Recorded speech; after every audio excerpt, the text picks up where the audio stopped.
নিখিল জগদীশ্বর পরতত্ত্ব সীমা অবতার শারদ সার অবতার শিরোমণি অনন্তকোটি ব্রহ্মাণ্ডের যিনি অধীশ্বর ইবি নবদ্বীপ বিদায় সংকীর্তন যজ্ঞের পিতা সংকীর্তন রতৌতা যুগের যুগনায়ক প্রেম পুরুষোত্তম শ্রীকৃষ্ণ চৈতন্য মহাপ্রভু শ্রীপাদ পদ্মে নমামি। প্রেমদাতা দয়াল নিতাই চাঁদের অপার অনুকম্পায় শ্রীধাম বৃন্দাবনে রাধা মাধবের অহৈতুকী করুণায় বঙ্গ বসুন্ধরার পবিত্র গৌরমণ্ডল স্থিত শ্রীভূমি ঘাগর বাজারস্থ শ্রী শ্রী রাধা গোবিন্দ মন্দির প্রাঙ্গণে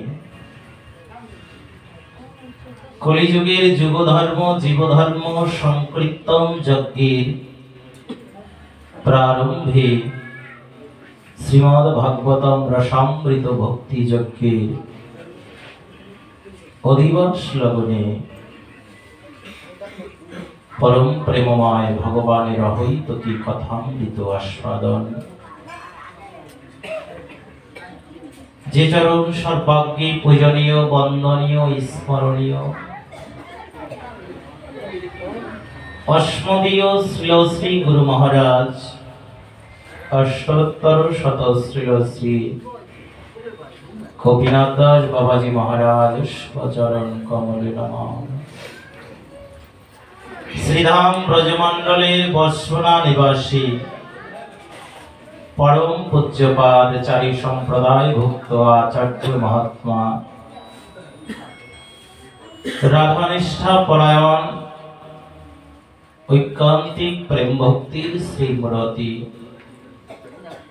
অস্মদীয় শ্রী শ্রী বিনোদ বিহারী দাস বাবাজি মহারাজ চরণ কমলে নমঃ। শ্রীধাম ব্রজমণ্ডলীর সকল মহাত্মা বৃন্দের চরণে দণ্ডবৎ প্রণতি জ্ঞাপন সম্মুখে দূরদূরান্ত হইতে আগত হরি কথামৃত রস সিন্ধুর সুধামৃত আস্বাদনের জন্য যারা হৃদয়ে পিপাসাকে ধরে রেখে হরি কথামৃত আস্বাদন করবে বিধায় এহেন বিলাস রজনীর সুখকে পরিহার করে দিয়ে আজকে জাগতিক কথা পড়ি হরি বদনে বলিতে হরি ছুটে এসেছি এই শ্রী মন্দিরে। সেই সমাগত সম্মুখে সকল বৈষ্ণববৃন্দের স্নেহ এবং কল্যাণময়ী মাতৃমণ্ডলী সকলের আতুল অতুল চরণে এই দিনতি দীনদাসের সশ্রদ্ধ প্রণতি দণ্ডবৎ। শাস্ত্রে রয় লেখা বৈষ্ণব কৃপা ভিন্ন কোনদিন যায় না ভগবানকে দেখা। এই জগতে যাদেরকে জিজ্ঞাসা করেছো ভগবান দেখেছ, আজ পর্যন্ত কেউ বলেনি হ্যাঁ আমি দেখেছি। কেন জানেন? কারণ কেউ যদি একবার অকপটে স্বীকার করে ফেলে আমি ভগবানকে দেখেছি, ওটা দেখেছি বিধায় যদি ওটা প্রচারের মাধ্যমে নিজের একবার অহমিকা বৃদ্ধি পেয়ে যায়, তাহলে পরে ভগবদ ভজন এখানেই শেষ। তদপেক্ষাও যদি কারো হৃদয় চিত্তের পরে একবার যদি কারো ভেসে ওঠে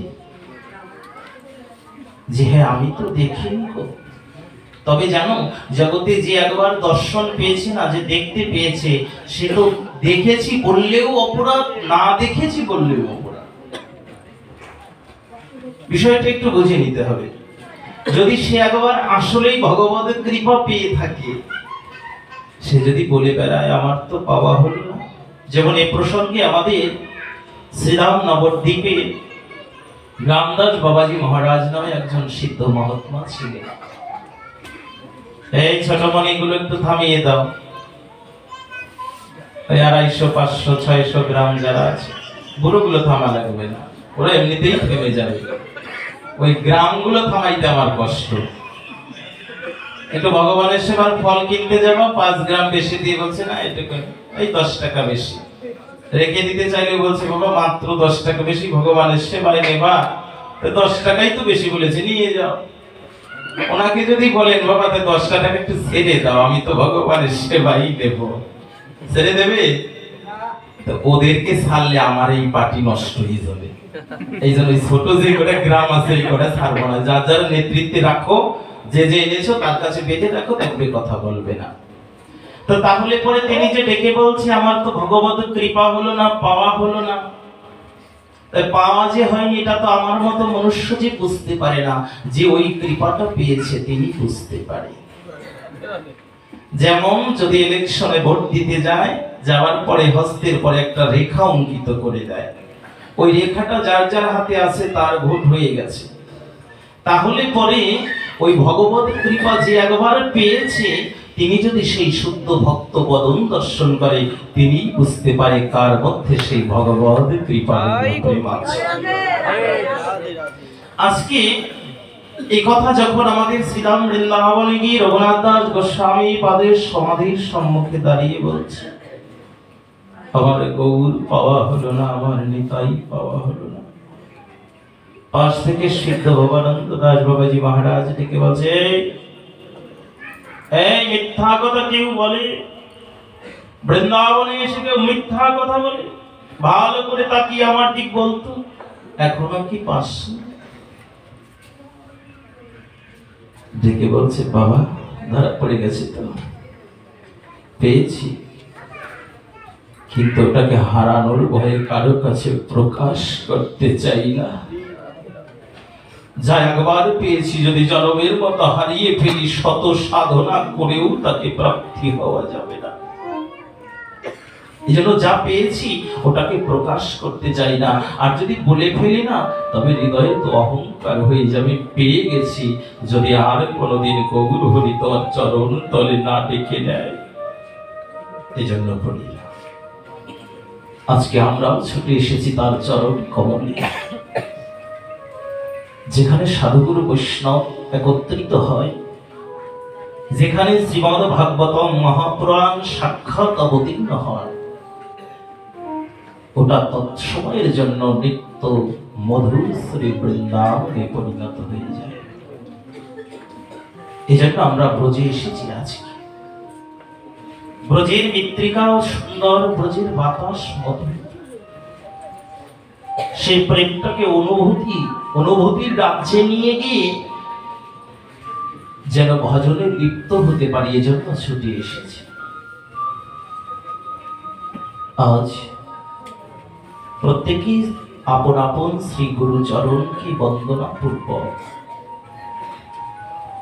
গুরু কৃষ্ণ বৈষ্ণব তিনের স্মরণ, ইহাতে না হলে হয় না গোবিন্দ ভজ। তিনটাকে একত্রিত করে দিতে হবে। যেমন আমাদের হৃদয়ের মধ্যে শতরজতম 3 প্রকার গুণ আছে, তাই না? কেউ কিন্তু যতই সাধু মহন্ত যাই হই না কেন, কেউ কিন্তু এই গুণের ঊর্ধ্বে যেতে পারে না। কোনো না কোনো একটাকে আশ্রয় করে থাকতে হবে। তবে ভগবান তো গুণাতীত, তিনি তো এই গুণের অধীন নয়।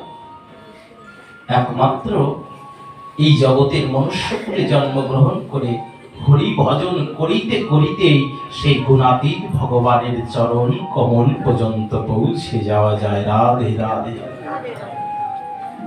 ভগবানের চরণ কমল অবধি যাওয়া যায়। আজকে আমাদের সেই বাঞ্ছা, ইচ্ছা যেন সেই ভগবত চরণ তথা সাধুগুরু বৈষ্ণবের চরণ থেকে বঞ্চিত না হই। এই জীবনের তরে 3টা দিককে লক্ষ্য রেখে আজকে শ্রীমদ ভাগবতম অপ্রাকৃত মাধুর্য লীলা, যিনি সাক্ষাৎ কলিযুগের জন্য সাক্ষাৎ ভাগবত, আমরা লীলা পরিসরে শ্রবণ করেছি হরিদ্বারের ব্রহ্মকুণ্ড তীরে সরস্বতী নদী তটে কৃষ্ণ দ্বৈপায়ন বেদব্যাস সপুত্র শ্রীল সুখদেব গোস্বামী প্রভুপাদ হরিকথামৃতের একটা হাট বসিয়েছিল। ওই হাটের যে ক্রেতাটা ছিল, যার এত কিছু থাকবার পরেও, এত রাজত্ব, এত প্রাচুর্য, অর্থ সম্পত্তি, বিত্ত বৈভব সকল কিছু থাকবার পরেও যখন ওই হাটে গিয়েছিল না, তখন ছিল জীর্ণ শীর্ণ, খুব দীনদরিদ্র। এটার প্রতি ধ্যান দিন। যখন সেই হাটে নিজেকে কিছু ক্রয় করতে যাবে, ওই পরিস্থিতিটা তার জন্য খুব দীন। রাজা হবার পরেও ভিখারি। ঈশ্বরের কৃপালে হয়তো যাহারে সেই ঈশ্বর তত্ত্ব বুঝিবারে পারে। ঈশ্বরের কৃপালে হয়তো যাহারে, যদি ভগবত কৃপাটা উপর থেকে পড়ে না, আর যার মস্তকের পরে পড়েছে তার জীবনই ধন্য। তিনি একমাত্র ভগবত তত্ত্ব উপলব্ধি করতে পারে। আজকে যখন বাজারে বিক্রি করে কিছু সঞ্চয় করে আনবে, তখন দেখুন অবস্থাটা কি। যদি কেউ বাজারে যায়, আজকে সারাটা দিনে কিছু নেই, বাজার থেকে কিছু ক্রয় করে আনবো, আর ওই সময় যদি মেঘাচ্ছন্ন পরিবেশ থাকে, নিজের আবহাওয়াটা যখন অনুকূলে নয় প্রতিকূলে থাকে, তখন কিন্তু তার একটাই চিন্তা, হয়তো আজকে অনাহারে থাকতে হবে। মহারাজ পরীক্ষিত সপ্ত দিবস নিয়ে একটাই ইচ্ছা, যে হরি নামের হাটটা বসেছে, ওই হাটে গিয়ে যদি কোনো কিছু ক্রয় করে আনতে পারি, তবেই জীবন ধন্য, তবে আমার আর না খেয়ে থাকতে হবে না।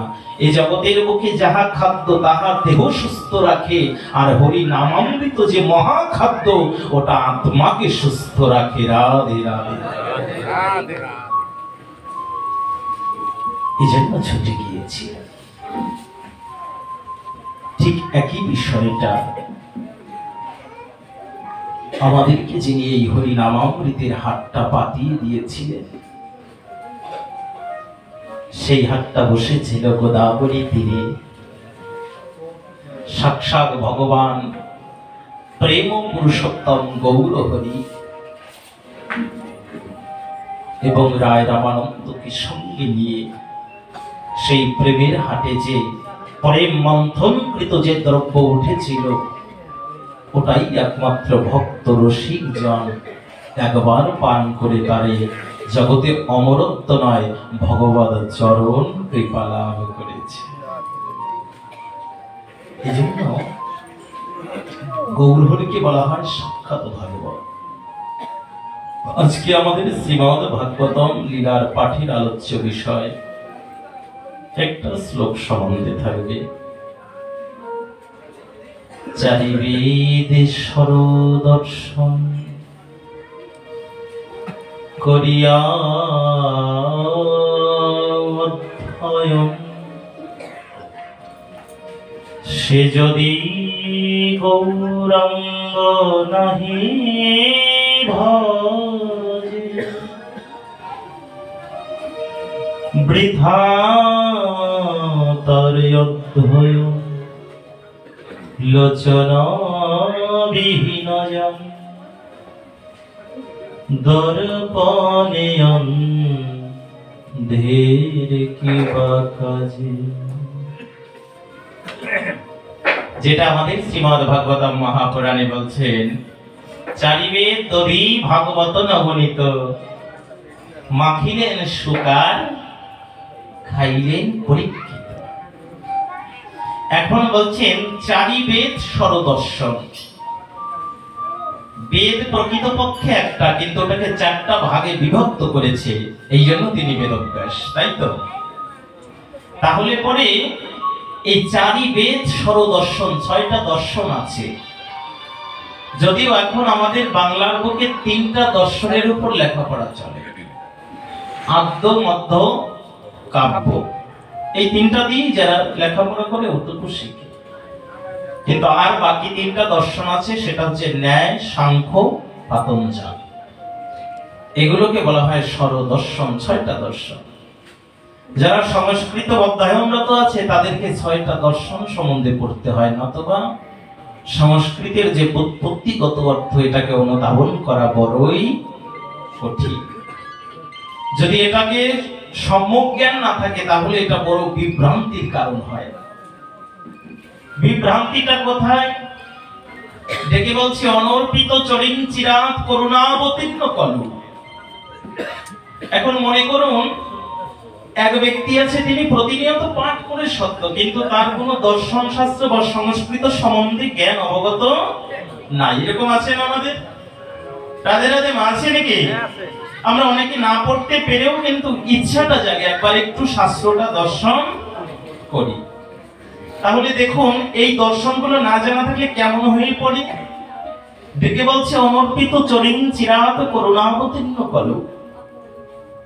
এটা শব্দের অর্থ হচ্ছে গিয়া একেবারে দর্শন অনুপাতে যে অনর্থিক প্রেমবাঞ্ছিত ধন যাহা কোনোদিন অর্পিত নয় তথাপিও গৌর হরিকে সে অর্পিত করেছে, যা কোনোদিন পাবার ছিল না ওটাও দিয়েছে, অনর্পিত চরিং চিরাত করুণাবতীর্ণ কলু। গৌর হরি করুণা করে কলি যুগের জীবের অবস্থা দেখিয়া সেই অনর্পিত প্রেম ধন অর্পিত করলে। এবার মনে করুন আমার মতো যারা মহামূর্খ আছে, ওরা যখন ওটাকে পড়তে যাচ্ছে, দর্শন তো জানা নেই, অনর্পিত চরিং চিরাত, ওরা ওই বাক্যটাকে প্রকাশ করছে যে অনর্থক চিরা ভিজাইবে না। আছে, শব্দের সাথে কানেকশন আছে।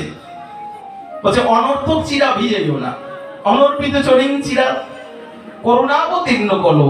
যদি একবার ভিজেই ফেলো তাহলে কলুবাড়ি থেকে করুণ চাইয়াই না নারকেল কোরাইয়া ফেলো। এক আছে বাবা, এক আছে নাকি? রাধে রাধে। তাহলে পরে যেমন দর্শন না জানা থাকলে পরে শাস্ত্রের বহির্ভূত তত্ত্ব অবগত হওয়া যায় না, তদ্রূপ হৃদয়ের মধ্যে প্রেম ভক্তি না থাকা পর্যন্ত কোনদিন গৌর হরির চরণে আত্মসমর্পিত চিত্ত এই জন্য সেই প্রেম ভক্তি দেবার জন্য স্বয়ং সাক্ষাৎ ভগবান কলিযুগের ত্রাণকারী প্রভু গোদাবরীর তীরে এই হরি কথামৃত আস্বাদনের নিজেই আজকে আস্বাদনের নিজেই আস্বাদ্য বিষয়, তথাপিও আজকে ভক্ত রসিক চূড়ামণি হয়ে নিজেই আস্বাদন করছে। কারণ কি জানে? নিজের কথা নিজের শোনা এটা যে কতটা আনন্দ এটা কেউ বুঝতে পারে না। নিজের কথাগুলো নিজের একটু শ্রবণ করার যে কতটা আনন্দ এটা কেউ বুঝতে পারে না। জগতে যে যদি কেউ আপনাকে ভুলটা ধরিয়ে দেয়, বুঝবেন ও আপনার শত্রু না, ও আপনার বন্ধু।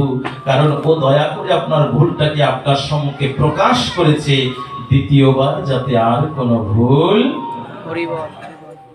আর যদি ও শত্রু থাকতো আপনাকে প্রকাশ করতো না। বলছে ওর জীবনটা ভুলে ভুলেই যেন চলে যায়। এই জন্য কেউ কোনোদিন কিছু বললে ওখান থেকে শিক্ষা নিয়ে আসতে হয়। চৈতন্য মহাপ্রভু কত পদক্ষেপে কত কথা শুনেছে, তারপরেও নিজেকে একটু দীনতা করে ছুটে এসেছে। জয়টা কার হয়েছে জানেন? মহাপ্রভুরই হয়েছে। এই জগতে যে নিচু হইতে পারে তার কৃপা তো এমনিতেই হয়ে যায়। চারিবেদ স্বরদর্শন করিয়া বদ্ধ হয়। যদি জাগতিক জগতের বুকে কেউ এই 4খানা বেদ তথা 6খানা দর্শন শাস্ত্র পড়েও যদি আমার গৌর হরিকে না মানে বা না জানে, চারিবেদ স্বরদর্শন করিয়া অধ্যয়ন, সে যদি গৌরাঙ্গ নাহি ভজে। দেখো তো কত সুন্দর কথাটি বলেছে। যদি এত কিছু জানবার পরেও সে যদি গৌরাঙ্গ মহাপ্রভুকে না ভজে বা না মানে। যেমন আমাদের মধ্যে আপনাদের কথা বাদ, আজকে আমাদের কথা কিছু বলবো। আমাদের পাঠক সম্প্রদায় এমন কিছু পাঠক বেরিয়েছি যারা যে ভাগবতমটুকু প্রচার করছি সত্য, কিন্তু নিজের আচরণের সাথে ভাগবতের কোনো মিল নাই। নিজের আচরণের সাথে ভাগবতের কোনো মিল নেই। ভাগবতের কিছু অর্থ দিয়ে ভগবত সেবা হয়, কিন্তু যেটা ভগবানের জন্য চেয়ে নেওয়া হয় ওটা যেন ভগবানের সেবাতেই ব্যয় হয়। কারণ ওটা তো মহাপ্রভু করুণা করে আমার জন্য দেয়নি, আমার জন্য ওগুলো দেয়নি, দিয়েছে তার কৃপার জন্য, তার সেবার জন্য। এই জন্য আমাদের সর্বদা খেয়াল রাখতে হবে একেবারে খুব সুন্দর রূপে যে অন্তত পক্ষে যার আচরণের সাথে ভাগবতম এক আছে, যাকে দেখলে পরে যেমন চৈতন্য মহাপ্রভু একটা শব্দ দিয়েছিলেন, যাহার বদনে দেখা মাত্র আইসে কৃষ্ণ নাম, জানিয়া রাখিও তিনি বৈষ্ণব প্রধান। ওকে যাকে দর্শন মাত্র ললাটে ঊর্ধ্বপুণ্ড তিলক, কণ্ঠে তুলসীর মালা, শিখা একটা বৈষ্ণব বেশ দর্শন মাত্র যদি আপনার আমার মুখে যদি একটু কৃষ্ণ নাম উচ্চারিত হয়, বুঝতে হবে অন্তত পক্ষে সেই দিনটার জন্য একবার হলেও ভগবানের নাম হয়েছে, একবার হলেও ভগবানের নাম হয়েছে। এই জন্য অন্তরে করুন ধারণা, এই জগতের বুকে ভাগবতের সাথে যাদের জীবন একাকার হয়ে গেছে, তারাই একমাত্র ভাগবতামৃত আস্বাদনের জন্য জগৎ জীবকে কৃষ্ণ প্রেমের সুধা দিতে পারে। যে না পেয়েছে সে কোনোদিন দিতে পারে না, যিনি নিজে কোনোদিন প্রাপ্তি হয়নি সে কোনোদিন দিতে পারে না। এই জন্য আজকে বলছে এত কিছু জানবার পরেও সে যদি গৌরাঙ্গ নাহি ভজে। এখানে অন্য কারো কথা কি বললেন না? কেন অন্য কারো কথা বললেন না? কারণ বর্তমান যুগ হচ্ছে কলিযুগ, আর এই যুগের যিনি ত্রাণকারী প্রভু, যার কৃপা ভিন্ন কলিহত জীব মুক্তি পেতে পারে না। এই জন্য সেই সূক্ষ্ম কথাটি বলে দিলেন যে এত কিছু করবার পরেও যদি গৌরাঙ্গ নাহি ভজে, তবে কি জানো, যেমন অন্ধ ব্যক্তির কাছে যদি ভালো একটা আয়না দিয়ে দেয়, মনে করুন একজন অন্ধ ব্যক্তি আছে, ওর সম্মুখে আয়নাটা দিয়ে বলছে তুই তোর চুলটাকে সুন্দর করে আঁচড়া, ও কি পারবে? অন্ধকে ডেকে বলছে তুই একটু নিজে নিজে ললাটে তিলক পর, কোনোদিন পারবে? তাহলে পরে অন্ধের সম্মুখে যত বড়ই আয়না ভালো সুন্দর দর্পণ দাও না কেন, সে যেমন ভাবে ওই দর্পণে নিজের অবয়বখানাকে দেখতে পারে না, এই জগতের বুকেও যারা জ্ঞান অন্ধ আছে, ভক্তি অন্ধ আছে, যারা কোনোদিনও হা গৌর বলে গৌর চরণে আত্মসমর্পিত চিত্ত করল না, ওরা জন্ম জন্মান্তরেও যদি আকাশ দিয়ে উড়েও যায় না, তথাপি ওরা কোনোদিন ভগবত ভজনের ভক্ত হতে পারে না, তান্ত্রিক হতে পারে। দেখবে অনেক সময় চিন্তা করে দেখে, এই জানিস আমাদের এই গুরুদেব বা এই মহাপুরুষরা মৃত মানুষকে জীবন্ত করে দিয়েছে, আছে না? এই ইনি না একটা ফুদিলে করে সব ভালো হয়ে যায়। ভালো করে শুনে নাও, এরা তান্ত্রিক, এরা আসলে ভগবত ভজনকারী, শুদ্ধ ভজনানন্দী কেউ নয়। কারণ এই জগতের বুকে যে শুদ্ধ ভজনকারী হয় না, সে তো গোবিন্দ চরণে সব দিয়ে দেয়। সে বলে আমি কি পারবো, আমার কি পারার কোনো ক্ষমতা আছে? কারণ ভগবত গীতা তো একেবারে সম্পূর্ণ আত্মতত্ত্ব, সেখান থেকে বুঝে গেছে যে এই জগতের বুকে আমি পারি এই শব্দটা বলা মাত্রই গোবিন্দ সেবা থেকে আমরা বঞ্চিত। যদি কেউ একবার চিন্তা করি হ্যাঁ আমি পারি, তাহলে পরেই আমরা একটু ভগবত ভজন থেকে বিচ্যুত হয়ে যাব। এই জন্য অন্তরে করুন ধারণা, যে ভগবত সেবা জানে বা যে ভগবত সেবা করে, সে কোনোদিন প্রকাশ করে না যে আমি পারি। আর সে ভগবত সেবার জন্যই এত সুন্দর মনুষ্য দেহটা। এই দেহটা শুধুমাত্র সোনো পাউডার দিয়ে সুন্দর করে সাজিয়ে পুতুল করে রাখবারে, পুতুল তো আলমারির মধ্যে শোভা পায়, ওটা কোনোদিন কারোর সাথে কথা বলে না। ওটাকে সাজিয়ে রাখা যায়, কিন্তু ওটা কোনোদিন কারো কাছে নিজের মনের কথাটা প্রকাশ করে না, করে বাবা? তাহলে পরে আমরাও যদি এই বিলাস সুখে বসে থাকি, আমাদের হৃদয়ের কথাটাও গৌরীর চরণে বলা হবে না। আর যদি এই মনুষ্য জন্মেই যদি ভগবানের কাছে আমার নিজের মনের আত্মকথাটা না বলতে পারি, তবে ভেবে নিন তাহলে পরে গোবিন্দ কৃপার কবে হবে বা না হবে তাও জানা। এই জন্য এই জন্ম পেয়েই তার কাছে বলতে হবে। এই জন্য এত সুন্দর মনুষ্য জন্ম শুধুমাত্র ভগবত সেবার। কিন্তু অন্তরে করুন ধারণা, আজকে আমার মায়েরা যারা যারা এসেছে সবাই তো আমার মা, অন্য কারো তো মা না, আমার নিজের মা, তাই তো? তবে এরা মা না, এরা সৎ মা। এই জায়গাতে যে কটা আছে সব কটা সৎ মা। অসৎ হইলে ওরা কি এই হরি কথা শুনতে আসতো? আমার ঘরে চলে যেত। আজকে সৎ বিদায়ী হরি কথা শুনতে আসছে, কিন্তু একটু খুব কষ্ট লাগছে হৃদয়ে, হৃদয়ে খুব একটু ব্যথা লাগছে। কি বলবো আমা, বলবো নাকি? মনে মনে চিন্তা করে কোনটা ঠিক কোনটা কয়, অন্তরে লেগেছে খুব ব্যথা। আজকে আসমান দানিটা পেয়ে মনে হয় না যেখান থেকে জল নিয়ে একটু আসমান করা যায়। এগুলোর চেহারা এত ভালো, আর মন্দিরে একটা আসমান দানি, ওটার উপরে মনে হয় 3 পোয়া জল পড়ছে।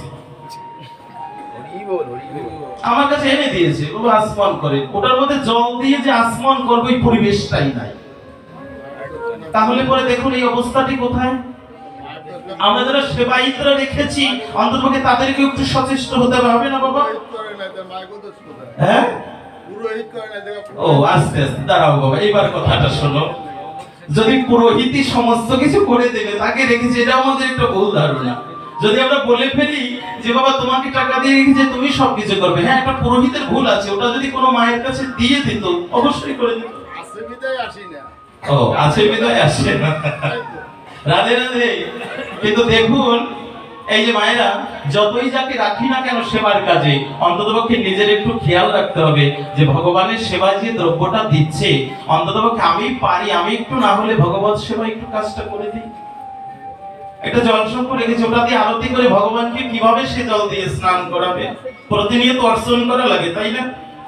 যদিও ব্রাহ্মণ হয়ে থাকে, প্রতিনিয়ত শালগ্রাম শিলা অর্চন না করে তো জলগ্রহণ করবে না। তাহলে পরে সেই যে সংখ্যটা, ওটার মধ্যে জল দেওয়ার কায়দাই নেই, পরিবেশই নেই। এই জন্য অন্তরে করুন ধারণা, ধর্মের 4টা লক্ষণ, একটা সত্য, সরলতা, প্রেম, পবিত্রতা। আর পবিত্রতা যদি না থাকে, তাহলে পরে ওই 3টা লক্ষণে ধর্মের খুঁটি দাঁড়িয়ে থাকতে পারে না। এই জন্য শুধুমাত্র রেখে দিয়েছি তিনিই গোবিন্দ সেবা করবে, তাই তুমি এত টাকা দাও কেন? বছর বছর আসছেই তো তোমার কতগুলো টাকা দেওয়া লাগে। হ্যাঁ, আমি যেহেতু দিচ্ছি, এখানে আমারও দায়িত্ব আছে, আমিও যেন গোবিন্দ সেবায়, তার সেবার একটু কাজ করতে পারি। সবকিছু সেবায়িতের উপর ছেড়ে দিলে হবে না, যেন আমরাও যেন সেই ভগবত সেবা করতে পারি, এটার প্রতি আমাদের আগ্রহ থাকতে হবে। গোবিন্দ সেবার প্রতি নিজের একটু মনোনিবেশ থাকতে হবে। কেন জানেন? রাধে রাধে। এই মনুষ্য জন্ম পেয়ে আজকে এত বড় একটা বাজারের মধ্যে জানি না কত না কত জন্মের সুকৃতির কারণে একটা রাধা গোবিন্দ মন্দির হয়েছে।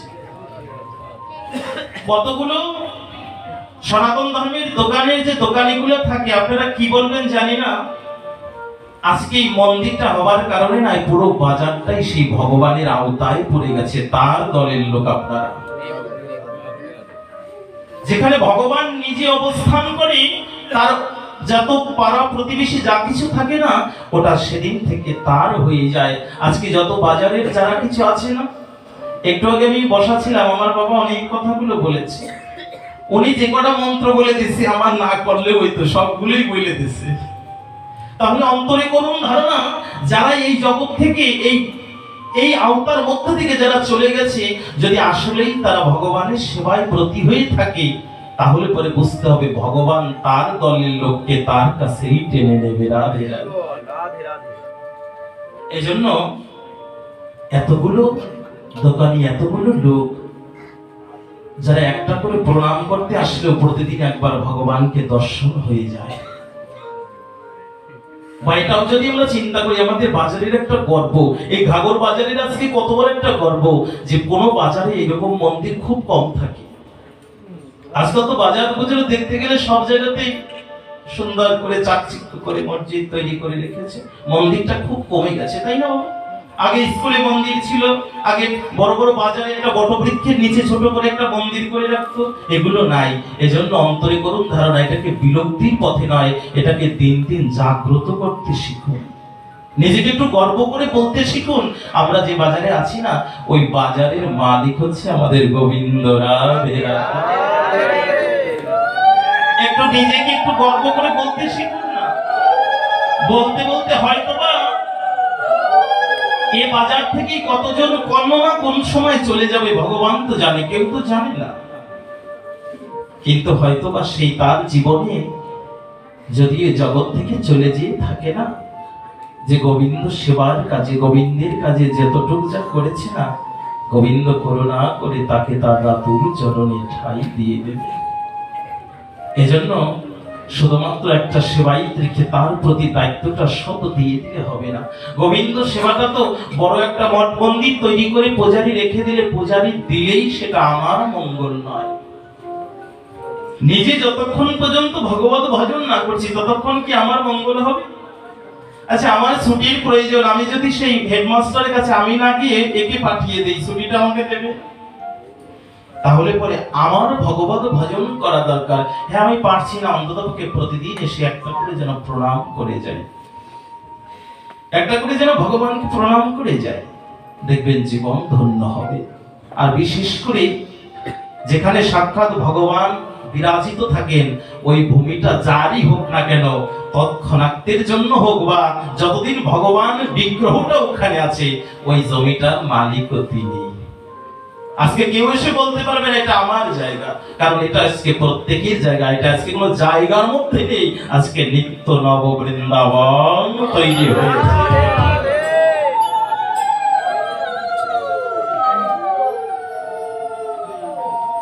ওই কি গুণাগুণা আছে রে, ওই কড়াতেই দেবে, আর গুলো দেবে না? 3-4 জন কি রেডি করে আছে, ওরাই দেবে, আমরা দেব না। দেবে পরে প্লাস্টিক যাবে না, ঠোঁটে লাগিয়ে থাকবে, অসুবিধা নাই। যখন হরিধ্বনি হয় তখন একটু উলধ্বনি দিয়ে আমরাও যেন গোবিন্দ সেবায় যুক্ত হতে পারি। রাধে রাধে। দেখে বলছেন যে চারি বেদ সরদর্শন করিয়াও অধ্যয়ন, এত কিছু জানবার পরেও সে যদি গৌরাঙ্গ নাহি ভজে, কেন জানো? যদি কেউ ঠিকানাহারা পথিক হয়, সে কোনোদিন হেঁটে হেঁটে গন্তব্যে যেতে পারে না, কারণ তার ঠিকানাটা ঠিক না। এই কলিযুগের যিনি ঠিকানা দিয়ে গেলেন তিনি হচ্ছেন চৈতন্য মহাপ্রভু। আর ঠিকানা পাবার যদি জায়গা খুঁজতে হয়, একমাত্র গৌরীর চরণ। এই জন্য ডেকে বলছে, গৌরাঙ্গের দুটি পদ যার ধন সম্পদ, সেই তো জানে ভগতি রসসার। জানো, এ জগতের বুকে যতই ভক্তি ভক্তি করে লাফালাফি করো না কেন, যতই ভক্তি ভক্তি করে যেখানে যেখানে ছোটাছুটি করো না কেন, এই ভক্তি সম্পদটুকু যদি প্রাপ্তি হতে চাও, একমাত্র গৌরের অনুগত জনের সঙ্গ আর গৌর চরণে আত্মসমর্পিত চিত্ত করা। দুটো কাজ। একটা হচ্ছে যে গৌর চরণের শরণাগত হয়ে গেছে তার সঙ্গ করা, কারণ ওই রোগটা যেন আমার ভিতরে এসে যায়, ওই রোগটা যেন আমার ভিতরে এসে যায়, এজন্য তার সঙ্গ করা। আরেকটা কাজ হচ্ছে পূর্ণরূপে বিশ্বাস করে সেই ভগবত চরণে আত্মসমর্পিত চিত্ত করা। বলছে আত্মসমর্পিত চিত্ত করলে কি হবে? যখন করি ভগবত পদে আত্মসমর্পণ, গোবিন্দ তাহাকে করে আত্মসমর্পণ। যখন তুমি ভগবত চরণে আত্মসমর্পিত চিত্ত হবে না, অনন্ত কোটি ব্রহ্মাণ্ডের যিনি যুগ পিতা, তিনিও সাক্ষাৎ সেই সন্তানকে কৃপার জন্য হস্তটা প্রসার করে দেবে। এই জন্য দেখুন, আজকে যে কৃপার পথটা দিয়ে গেলেন না, যে করুণার মন্ত্রটা শিখিয়ে গেলেন, এটা মনুষ্য জীবের কত কত জন্মের যেন স্বীকৃতি ছিল। কারণ কি বলবো, একটু সম্বন্ধে ধ্যান দিই। আমাদের নবদ্বীপ লীলায় সুবদ্দী খাঁ নামে একজন ব্যক্তি ছিল। তৎকালীন সময়ে হোসেন শাহ আমতে, এই আমাদের মধ্যে বর্তমান এখন আছে বর্ণভেদ, তৎকালীন সময়ে জাতিভেদটা বড় ছিল। কি কেমন সম্বন্ধে জাতি আছে, ও কি ওর ছোঁয়াটা খেয়েছে কিনা, এই সম্বন্ধে খুব একটা দ্বন্দ্ব ছিল, তাই না? সুবদ্দী খাঁকে ওই তৎকালীন সময়ে হোসেন শাহ দলের কিছু লোকেরা খুব চতুরতা করে হুক্কার জল মুখে দিয়ে খাইয়ে দিয়েছে। আচ্ছা, যখন হুক্কার জলটা মুখে এসেছে, অস্পৃশ্য জাতি একটু ভালো করে মস্তকে শুনে নেবেন, আজকাল তো হোটেল দেখলে পরে বাবা ধুতি ধুয়ে প্যান্ট পরে তারপরে হোটেলে ঢুক পারছে। সাবধান, সব হোটেলে খেতে যাবেন না। আপনি সনাতন করে জন্মগ্রহণ করেছেন, আপনার তো নিজের একটু বোধগম্যতা আছে, বোঝবার আছে। যেখানে দুরকম দ্রব্য রন্ধনকৃত হয় ওখানে কতটুক যে আলাদা থাকে ওইটা বলার বিষয় না। এই জন্য যিনি নিরামিষ আমিষ একত্রিত করেন, ওটা আমিষ হয় না, কোনোটা নিরামিষ হয় না, এক হয়ে যায়, তাই না? রাধে রাধে মা, সত্য কি না? মায়েরা তো রন্ধন কাজটা বেশি করি। তাহলে পরে দেখুন, সামান্য একটু হুক্কার জল খাইয়ে দিয়েছি, এখন কেউ দলে নিচ্ছে না, সকলে অ্যাভয়েড করে চলে। না না, সুবদ্দীখাকে নিলে পরে আমরা আসবো না। নবদ্বীপে এমনি একটা তসরোজ পড়ে গেছে, খুব ঝড় উঠে গেছে, না সুবদ্দীখাকে যদি তোমরা দলে না আমরা কেউ যাব না।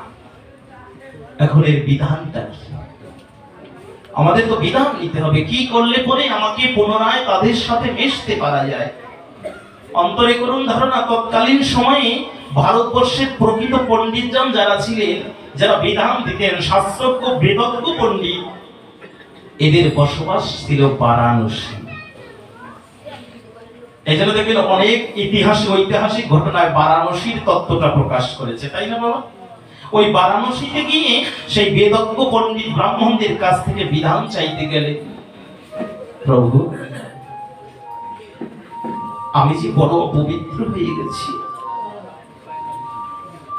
আমি যে বড়ই অপবিত্র হয়ে গেছি, আজকে কেউ আমাকে সঙ্গে নিচ্ছে না, কেউ আমাকে একটু মধুমাখা কৃষ্ণ নাম শুনতে যাব তার সঙ্গে সঙ্গী করে নিচ্ছে না। আমাকে বিধান দিন, কি করলে পরে আমি পুনরায় সেই ভক্ত সঙ্গ করতে পারবো, ভগবানের নাম কীর্তনে নামে যুক্ত হতে পারবো। দেখুন বিধানটা কতটা করা। শাস্ত্র সুনিপুণ ভাবে দর্শন করে বেদজ্ঞ ব্রাহ্মণগণ বিধান দিয়ে দিলেন, সুবদ্দীখা তোমার একটাই বিধান, যদি তত্ত্ব ঘৃত খেয়ে যদি জীবন ধারণ করতে পারো তাহলে পরে তোমার সমস্ত পাপ লঙ্ঘন হয়ে যাবে। এবার একটু বলুন তো, জগতে কেউ যদি তত্ত্ব ঘৃত কেউ গ্রহণ করে সে কি জীবনে বেঁচে থাকবে? রাধে রাধে, বেঁচে থাকতে পারে? বিধানটি পেয়ে মনক্ষুণ্ণ অবস্থায় ফিরে আসলেন আবার নবদ্বীপ। ফিরে এসে জানালেন, না গো, ওই বিধান যদি পালন করতে চাই আর আমি জীবনেই বাঁচবো না, আর আমি যদি বেঁচে না থাকি আমার প্রায়শ্চিত্ত করে কি লাভ হলো? মনোভূত হলো না। কোন ব্রাহ্মণগণ সে তাকে সঙ্গে নিচ্ছে। দীর্ঘদিন কাটবার পরে মনে খুব ইচ্ছা হয়েছে, বারাণসীর বেদজ্ঞ পণ্ডিতগণ তো এই বিধান দিয়ে দিয়েছে, আমি শুনেছি এখনো পর্যন্ত নাকি শ্রীক্ষেত্র পুরী ধামে শুদ্ধাচারী কোন ব্রাহ্মণগণ আছে, আমি ওখানে যাব। ওখানে গিয়ে বলছে, আমাকে এই কর্ম করেছি তো, আমাকে একবার এর থেকে উত্তরণের পথ বা মার্গটাকে দর্শন করা। ডেকে বলছে, বারাণসীর যে পণ্ডিতগণ যা দিয়ে দিয়েছে এর উপরে আমাদের কলম ধরার মতো কোন শক্তি গুণ নাই। এবারও মনে মনে চিন্তা করুন, দু জায়গাতে গিয়েছে একই রকম বিধান। তৎকালীন সময়ে ভারতবর্ষে আর কোন পাণ্ডিত মেন জায়গা থেকে বিধান নিয়ে এসেছে। খুব মনক্ষুণ্ণ অবস্থায় দিন যাপন করছে। পূর্ব গগনে সূর্য উদিত হয়, পশ্চিম আকাশে অস্ত যায়, মনে শান্তি নেই, মনে সুখ নেই। কেন সুখ নেই? কারণ কেউ যদি এমন করা বিধান কারো জীবনে জেনে যায়, কেউ যদি বুঝে যায় আমার ফাঁসি হয়ে যাবে, এটা করলে আমার ফাঁসি হবে, আমি তো করেছি, তাহলে পরে তার হৃদয়ে বিন্দু মাত্র সুখ আসতে পারে না। খুব মনক্ষুণ্ণ অবস্থায় পড়ে গেল।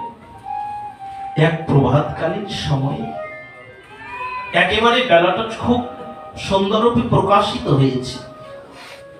মনে মনে চিন্তা করলেন, আমাকে তো কেউ দলে নিচ্ছে না, কেউ তো আমাকে নিয়ে আরেকটু মধুমাখা হরিনাম করতে সঙ্গে সঙ্গী করছে না, তবে সবাই আমাকে ছেড়ে যেতে পারে, সবাই আমার সঙ্গ থেকে বাদ করে দিতে পারে।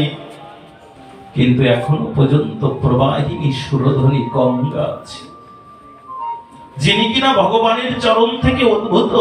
আমি যদি ওই গঙ্গায় গিয়ে একটু স্নান করি না, হয়তো বা সর্বপাপ নাশিনী গঙ্গা আমাকে পরিত্যাগ করবে না, আমি ওই গঙ্গায় স্নান করব। এই মনোবৃত্তি করে খুব প্রভাত সময় গিয়েছে, গঙ্গায় অবগাহন করবে। প্রায় সুরধ্বনি গঙ্গা নিকটে চলে এসেছে। হঠাৎ করে মহাপ্রভুর এক পার্শ্ববৃন্দ হরিনাম করতে করতে প্রভাতকালীন সময়ে যাচ্ছে। ভালো করে শুনে নিন, আমরা সারাটা দিন যতটা জপে মত্ত থাকি, এই ব্রহ্ম মুহূর্ত সময় হরিনাম জপ করে যে একটা প্রশান্তি পাওয়া যায়, সারা দিবসে ওটা পাওয়া যাবে না। এই জন্য ভজনের সব থেকে অ্যাকুরেট সময় হচ্ছে সেই মুহূর্তটা, যখন ডেকে যে যাচ্ছে হরিনাম করতে করতে।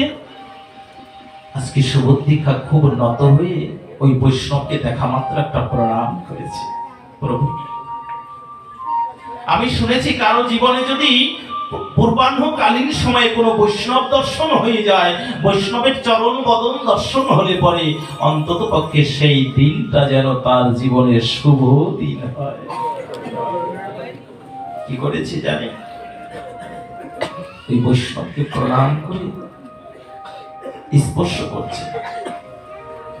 দেখুন ভক্তটা কেমন চতুর হয়। বৈষ্ণব পদধূলি নিতে গেলে এক গ্রুপ আছে খুব জোরাজুরি করে, মানে জোর করে হলেও নেবেই নেবে, এরকম আছে না? এই জোরাজুরি করতে যাবেন না। বৈষ্ণব হেঁটে যাচ্ছে না, তার পদচিহ্নটা দর্শন করে তাকিয়ে থাকুন। হেঁটে যাচ্ছে, এর পরবর্তী থেকে ওই মৃত্তিকাটা নিজে একটু মাখুন, জীবন ধন্য হবে। পাগল হয়ে উঠবেন না যে না ওকে প্রণাম করতেই হবে। আমরা অনেক ক্ষেত্রে ভাবের ঘরে ঢুকে পড়ে এরকম করে ফেলি, না, করবেন না। অনেক ক্ষেত্রে দেখা যায় প্রসাদ খেতে বসলে প্রসাদ নেওয়ার জন্য খুব যারা এরকম আছে, বহু প্রান্তে যাই তো এরকম করে নেয়। এগুলো উচিত না গো মা। গুরু বৈষ্ণবের নিকটে প্রসাদ নেবেন। গতবার গৌরহরির অপার করুণায় শ্রীরাম নবদ্বীপ গৌর মণ্ডল পরিক্রমায় নিয়েছিল, হাজার হাজার বৈষ্ণবগণ সেবা করেছে জানেন। বৈষ্ণবরা সেবায় বসে যখন পাতাটা রেখে সেবা থেকে উঠে যায় না, ওই পাশ দিয়ে যতটুকু যা কিছু পড়ে থাকে এক কণিকা মাত্র প্রসাদ, তাই তারা কত ভক্তি সহকারে গ্রহণ করে। আর আমরা কোন সাধুগুরু বৈষ্ণবের সেবায় বসেছে তখন প্রসাদের জন্য পাগল হয়ে যায়, গিয়ে হয়তো বা করি। এরকম করতে নেই। ভক্তিটা খুব নর্ম চিত্তে যেন অপরাধ না হয়ে যায়।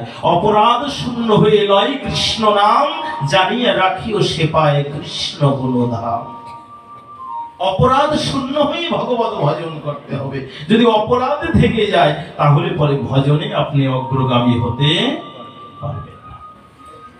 আজকে যখন ওই বৈষ্ণব পদাঙ্কিত করে ছুটে যাচ্ছে, ডেকে বলছে প্রভু আজকে আমার জীবনের কত সৌভাগ্য জানেন, আপনার মতো একজন বৈষ্ণব দর্শন করেছি, কিন্তু আমি যে বড়ই অস্পৃশ্য, আমি যে বড়ই অপবিত্র।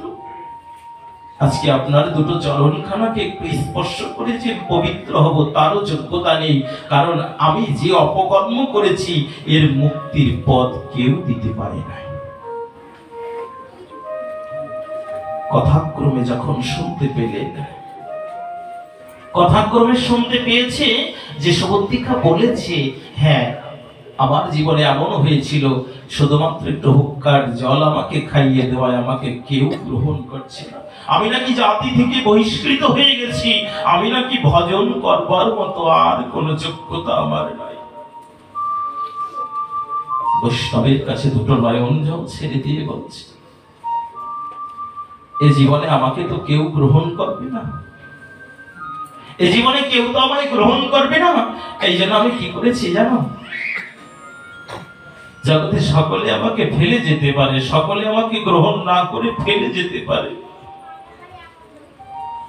কিন্তু জানো আজকে আমি যার পক্ষে এসেছি না, এই জগতের মা আর জলধারার জল এর মধ্যে কোনো প্রভেদ নেই। মার স্তন পানে যেমন শিশু তার জীবন রক্ষা পায়, আর জলের অপর নাম জীবন। যে জল, যে চরণামৃত আস্বাদন না করলে জীবন বাঁচে।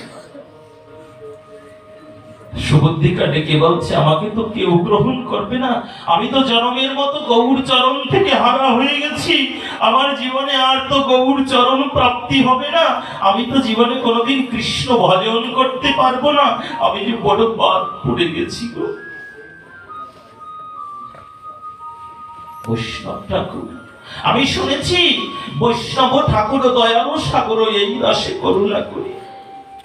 এই জন্য কি জানো, আমি সুরধনী গঙ্গায় এসেছি কেন? ওই গঙ্গার স্রোতস্বিনী নদীতে ঝাঁপ দিয়ে আমি আমার প্রাণ বিসর্জন দিয়ে দেব। সুরধনী গঙ্গায় ঝাঁপ দিয়ে আমার প্রাণ বিসর্জন দিয়ে দেব। কারণ যে দেহটা ভগবত সেবায় লাগলো না, যে দেহটা কৃষ্ণ সেবায় লাগলো না, ওই দেহে জীবন থাকার না থাকার সমান। ও দেহটা নির্জীব হয়ে যায়। আজ ডেকে বলছে, আমি আমার দেহে আর জীবন রাখবো না, এই জন্য ছুটে এসেছি। কেউ তো গ্রহণ করবে না, কিন্তু গঙ্গা আমাকে ফেলে যেতে পারবে না। যখন ওর বক্ষের পরে আমি ঝাঁপিয়ে প্রাণ বিসর্জন দেব, ও করুণা করে হয়তো বা স্রোতের ধারায় কোথাও না কোথাও নিয়েই যাবে। যখন এই কথা শুনেছি, সুবুদ্ধিকা বালুকার পরে কি বলবো জানেন? যে বৈষ্ণব ঠাকুর যেখানে দাঁড়িয়ে ছিল না, ও দুটো চরণে যেখানে সাপটা পড়েছে, ওখানে দুটো হাত দিয়ে ওই বালুকাটা নিয়ে হৃদয়ে মাখছে আর বলছে, এই হয়তো বা আমার জীবনের শেষ দর্শন। জানি না কার ভাগ্যে কি দর্শন হয়েছে, অন্তত পক্ষে আমার জীবনের হয়তো বা শেষ দর্শন, যে আপনার মতো বৈষ্ণব দর্শন করে আজকে আমি আমার প্রাণ ত্যাগ করতে যাচ্ছি। এই জগতে গোবিন্দ দর্শন করে মৃত্যু হলে পরে কি প্রাপ্তি হয়ে যায়, ওটা শাস্ত্রে লেখা রয়। কিন্তু জানেন, যদি কোনো কৃষ্ণ ভক্তের বদন দর্শন করে কার দেহ থেকে প্রাণ পাখি চলে যায়, যে ভক্তটা যাকে ভজনা করেছে না, ওই গোবিন্দের কাছেই তার আত্মাটা পৌঁছে গিয়ে গোবিন্দ চরণ লাভ হবে।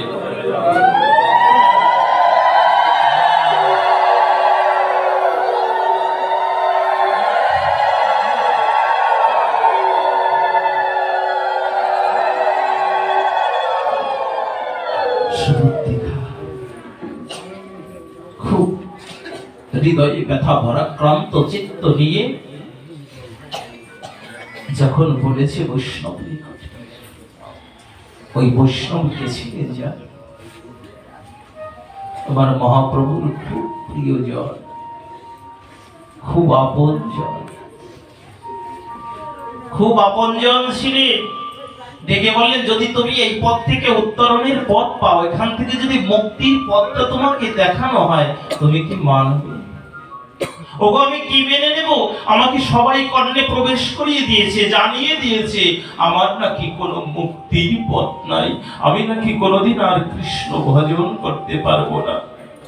আমি যে বড়ই অস্পৃশ্য,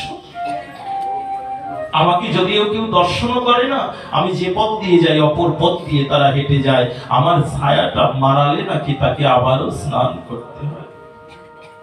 আমি বড়ই এতটাই অপবিত্র, আর অপবিত্র হৃদয় নিয়ে কোনোদিন কৃষ্ণ ভজন করা যায় না। আমি আর দেহে প্রাণ রাখবো না। বৈষ্ণব ঠাকুর, কারণ বৈষ্ণবের হৃদয়ে তো কৃষ্ণ আছে। কৃষ্ণ সে তোমারও, কৃষ্ণ দিতে পারো, তোমারও শক্তি আছে। বৈষ্ণব ঠাকুর কি করেছে?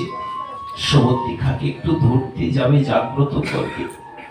সুবুদ্ধিকা ডেকে বলছে, না না, ও বৈষ্ণব ঠাকুর, তুমি এই কর্মটা কদাপি করো না, তুমি আমার মতো এমন পাপিষ্ঠ দেহটাকে স্পর্শ করো না, আমি বড়ই অপবিত্র গো,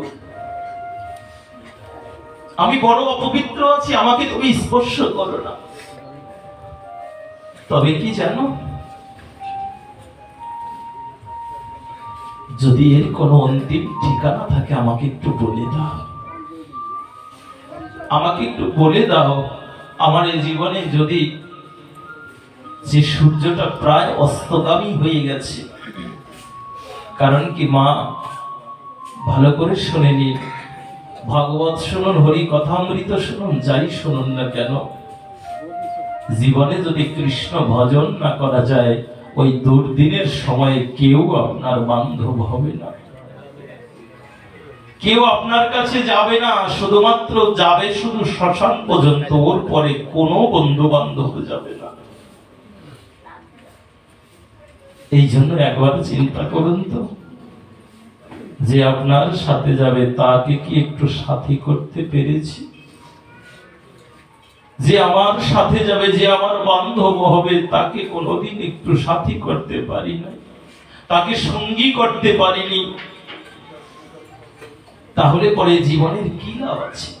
এত সুন্দর দেবদুর্লভ মনুষ্য জন্ম, দেবতাদের দুর্লভ জমিতে আমাদের জন্ম হয়েছে, কিন্তু এত সুন্দর মনুষ্য জন্ম পেয়ে একটু ভগবত ভজন হলো না, মানুষের প্রতি মনুষ্যত্ব জাগ্রত হলো না, ধর্মের প্রতি চেতনা জাগ্রত হলো না, ভক্ত সেবায় ভগবানের সেবায় একটু ব্রতী হওয়া হলো না, কোনদিন সাধু গুরু বৈষ্ণবের চরণে রতি জন্ম নিল না, কি হবে মনুষ্য জন্ম?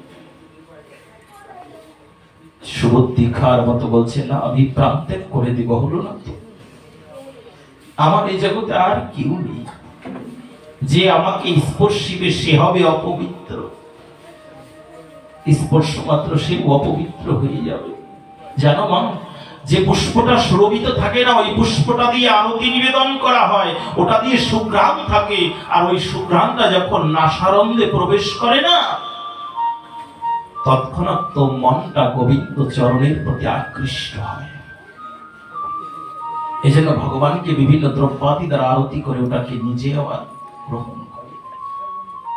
জানো, ওই সুরভিত পুষ্পটা যখন একটু নষ্ট হয়ে যায়, ওই পুষ্পটার মধ্যে কীটের জন্ম হয়। যে সুঘ্রাণে আপনার মনটা গোবিন্দ চরণের দিকে ধাবিত হতো, এখন যদি সেই শুধুমাত্র একই পুষ্প আছে, কিন্তু পুষ্পটার মধ্যে কীট হয়ে গেছে, নষ্ট হয়ে গেছে, ওই পুষ্পটা নাসারন্ধে আনলে এখন নাসারন্ধ দিয়ে কীট দংশন করবে। যে পুষ্প একসময় সৌরভ দিত, সৌরভ আসে কুসুম শুকালো, তাহাতে পশিল কীট, ওটাকে যদি ভেবে ভেবে ভোগ বিলাসিতায় রেখে দিয়ে একসময় কীটের সৃজন করে দেই, ওটা কোনোদিন নাসারন্ধে দিলে ভগবত কৃপামুখী মন হবে না। এই জন্য জানো, এই জগতের বুকে তার জীবন ধন্য হয়েছে যিনি জন্মাবধি হইতে একজন শুদ্ধ কৃষ্ণ ভক্ত মা পেয়েছে। এই জীবনে তার জীবন ধন্য হয়ে গেছে যিনি জন্মগ্রহণ করা মাত্রই একজন শুদ্ধ কৃষ্ণ অনুরাগীর পাত্রে যার জন্ম হয়েছে। কি বলতো জানেন, দেবতাকুলে জন্মগ্রহণ করে যে সম্পদ প্রাপ্তি না হওয়া যায়, এই কলিযুগে একজন কৃষ্ণ ভক্ত মায়ের গর্ভে জন্মগ্রহণ করে যদি গোবিন্দ ভজন করা যায়, দেবতাদের থেকেও বড় পুণ্য প্রাপ্তি হওয়া যায়।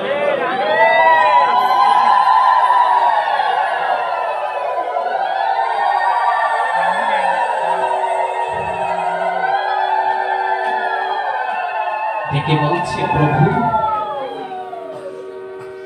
আমার জীবনে আর কোনদিন হয়তো কৃপা হবে না, এই জন্য আমি খুব নিকৃষ্ট, খুব নিকৃষ্ট আমি, আমাতে নাই ভজন, নাই শ্রদ্ধা, নাই বিশ্বাস, আর তার থেকে বড় গুণ হচ্ছে আমি আজকে ভগবত ভজনের ভক্তজনের সঙ্গ থেকে বহিষ্কৃত। শুনতে যখন পেয়েছে তাকে ডেকে বলছেন, আমার একটি কথা রাখবে সুবুদ্ধিকা? করজোরে বলছে, বৈষ্ণব ঠাকুর বলুন। তোমার হৃদয়ের মধ্যে যে যন্ত্রণাটা কুড়ে কুড়ে খাচ্ছে না, হৃদয়ের মধ্যে যে যন্ত্রণাটা প্রতিনিয়ত তোমার অন্তর আত্মাকে আঘাত করছে না, এটা থেকে উত্তরণের পথ আছে। যখন কর্ণে শ্রবণ করেছি, হ্যাঁ এর থেকে উত্তরণের পথ আছে, ও এখান থেকে মুক্তির পথ আছে। কই, আমি তো বারাণসীতে গেলাম, কোন পণ্ডিত আমাকে সেই বিধান দিল না। আমি তো সেই কাশীর মতো জায়গায় গিয়েছি, তথাপিও বিধান দেয়নি। আর আপনি বলছেন আমার পথ আছে। ডেকে কি বললেন জানেন? সুবুদ্ধিকায় এখনো সময় আছে। নবদ্বীপে যিনি সাক্ষাৎ ব্রজের থেকে রাধা মাধবের একাকৃত ঘনীভূত যে মূর্তিখানা এসেছে না, রাধা গোবিন্দের মিলিত তনু হয়ে যে শ্রীকৃষ্ণ চৈতন্য মহাপ্রভু, যাকে আমরা নিমাই পণ্ডিত বলছি, তুমি যদি জানো না, তুমি একবার ফিরে যাও। জগতের সমস্ত পণ্ডিত তোমাকে যে বিধানই দিক না কেন, আমি তোমাকে কথা দিচ্ছি, তুমি যদি দেহে প্রাণ থাকতে ওই নিমাই পণ্ডিতের কাছে যেতে পারো না, আমার মনে হয় অন্তত পক্ষে তিনি তোমাকে সঠিক সমাধান দেবে। কি বলবো জানেন? ওই সময়ে মহাপ্রভুর প্রথম লীলা শেষ। গৃহস্থ জীবনের লীলা 24 বছর পর্যন্ত শেষ করে মহাপ্রভু সন্ন্যাস লীলায় গেছে। আর মহাপ্রভু নবদ্বীপে নাই। নদিয়ার পথে পথে গৌর নেই গো, চলে গেছে কোথায় জানো? মহাপ্রভু ওই সময়তে ছিলেন শ্রীরাম পুরীতে তপন মিশ্রের আলয়ে। যখন সংবাদ পেয়েছে নবদ্বীপ থেকে নিমাই পণ্ডিত এখন আর নাই, সে তো চৈতন্য নাম ধারণ করে কেশব ভারতীর কৃপাশ্রিত হয়ে তিনি চলে গেছে শ্রীরাম পুরীতে। অনুরাগ তৎকালীন সময়ে তো আর যানবাহন নেই, মনের অনুরাগ নিয়ে প্রবল পিপাসা নিয়ে হেঁটে যাচ্ছে। আমার দেহে যদি প্রাণ চলেও যায় না, অন্তত পক্ষে আমি সেই মহাপ্রভুর কাছ পর্যন্ত যেতে চাই। কি বলবো জানি? গগনের একটা দিবসে সূর্য প্রকাশিত হয়, দেখতে দেখতে আবার পশ্চিম আকাশে অস্ত চলে যায়, কিন্তু সুবুদ্ধিকার নিজের পথে চলা বন্ধ হয় না। নিজের পথের অনুগামী হয়ে খুব খুব অনুরাগ নিয়ে যাচ্ছে। একবার ভালো করে শুনে নিন, যে যেটাই করব যদি হৃদয়ে অনুরাগ নিয়ে করি, তাহলে পরে সেটা অবশ্যই সফল হবে। একবার ভালো করে শুনে নিন, কেউ যদি বৃন্দাবনে অনুরাগ নিয়ে যায় না,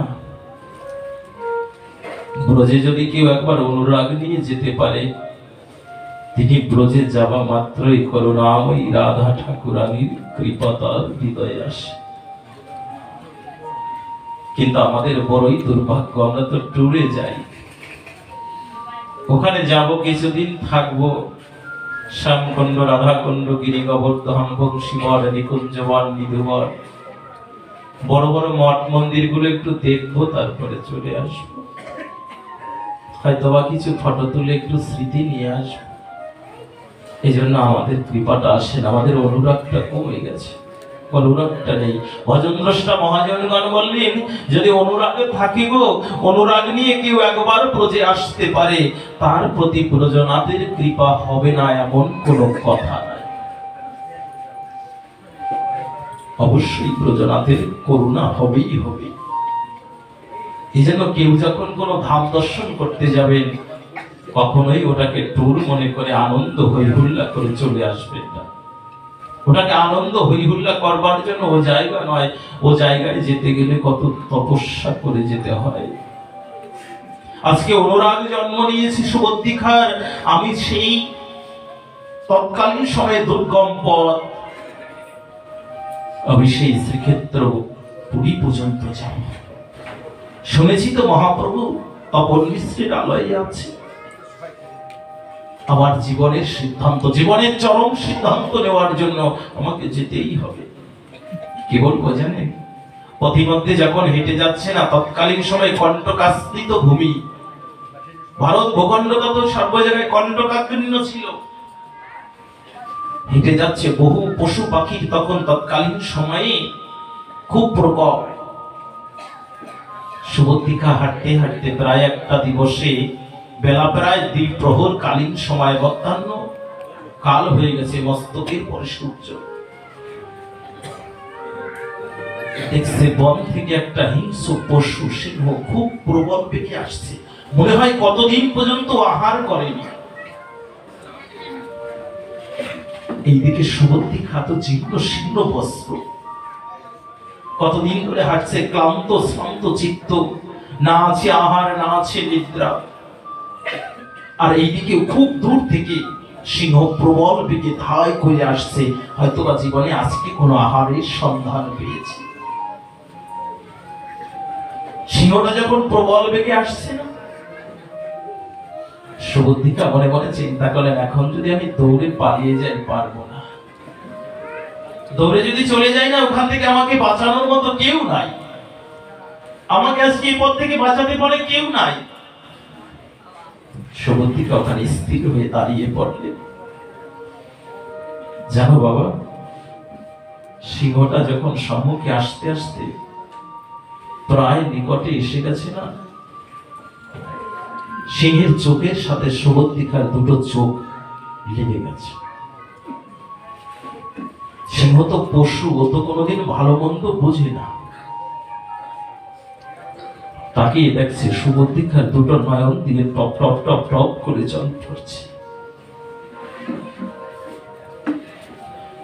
সুবর্তিকা দুটো হাত এভাবে জোর করে দাঁড়িয়ে বলছে, সিংহ, আজকে তোমার কাছ থেকে যে বাঁচাবে আমার কেউ নেই, কিন্তু কি জানো, আমার শুধুমাত্র তোমার কাছে একটাই নিবেদন, একটাই নিবেদন, আমি আমার এই অভিশাপ থেকে মুক্তির জন্য যাচ্ছি না। আমি যতক্ষণ না পর্যন্ত গৌরহরির দুটো চরণ দর্শন না করতে পারছি, যতক্ষণ না পর্যন্ত আমি মহাপ্রভুর দুটো চরণ দর্শন না করতে পারছি, সিংহ তোমায় কথা দিলাম, আমি যদি শ্রীরামপুরীতে গিয়ে মহাপ্রভুকে একবার দর্শন করতে পারি না, আমি নিজে সম্মুখে তোমার সম্মুখে দ্বারা বসে দিন, তুমি আমাকে আহার করে দিও।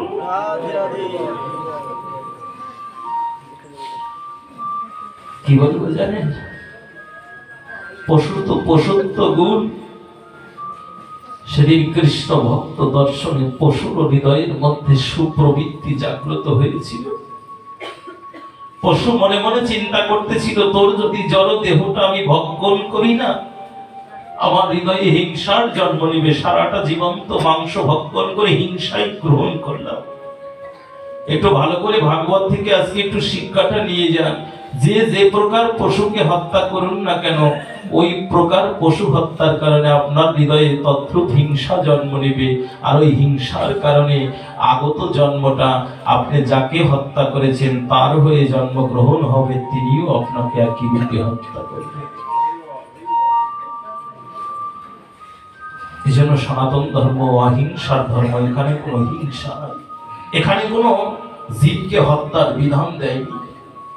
আজকে জানেন ওখানে টিকা লিখেছে আমাদের রাধা বিনোদ গোস্বামী পাদ, ডেকে বলছে কেন পশুটা গেল জানো, ও পশুটা ওই সুবর্তিকাকে দেখে যায়নি। সুবর্তিকাটা যখন আমার চৈতন্য মহাপ্রভুর নামটা স্মরণ করেছে না, গৌরাঙ্গ মহাপ্রভুর নামটা বলেছে না, তখন পশুর জীবনে লোভ হয়েছে, আমি জীবনে কোনোদিন তো ভালো মাংস আহার করতে পারিনি, সারা জীবন যা পেয়েছি তাই ভক্ষণ করেছি। আজকে সুবর্তিকা যদি গৌর চরণে আত্মসমর্পিত চিত্ত করে, ও যদি গৌর চরণ দর্শন করে, ওর দেহটা প্রসাদী হয়ে যাবে, আর ওই প্রসাদী দেহ যদি আমি ভক্ষণ করিতে পারি, অন্তত পক্ষে গৌর হরি আমাকে কৃপা করবে।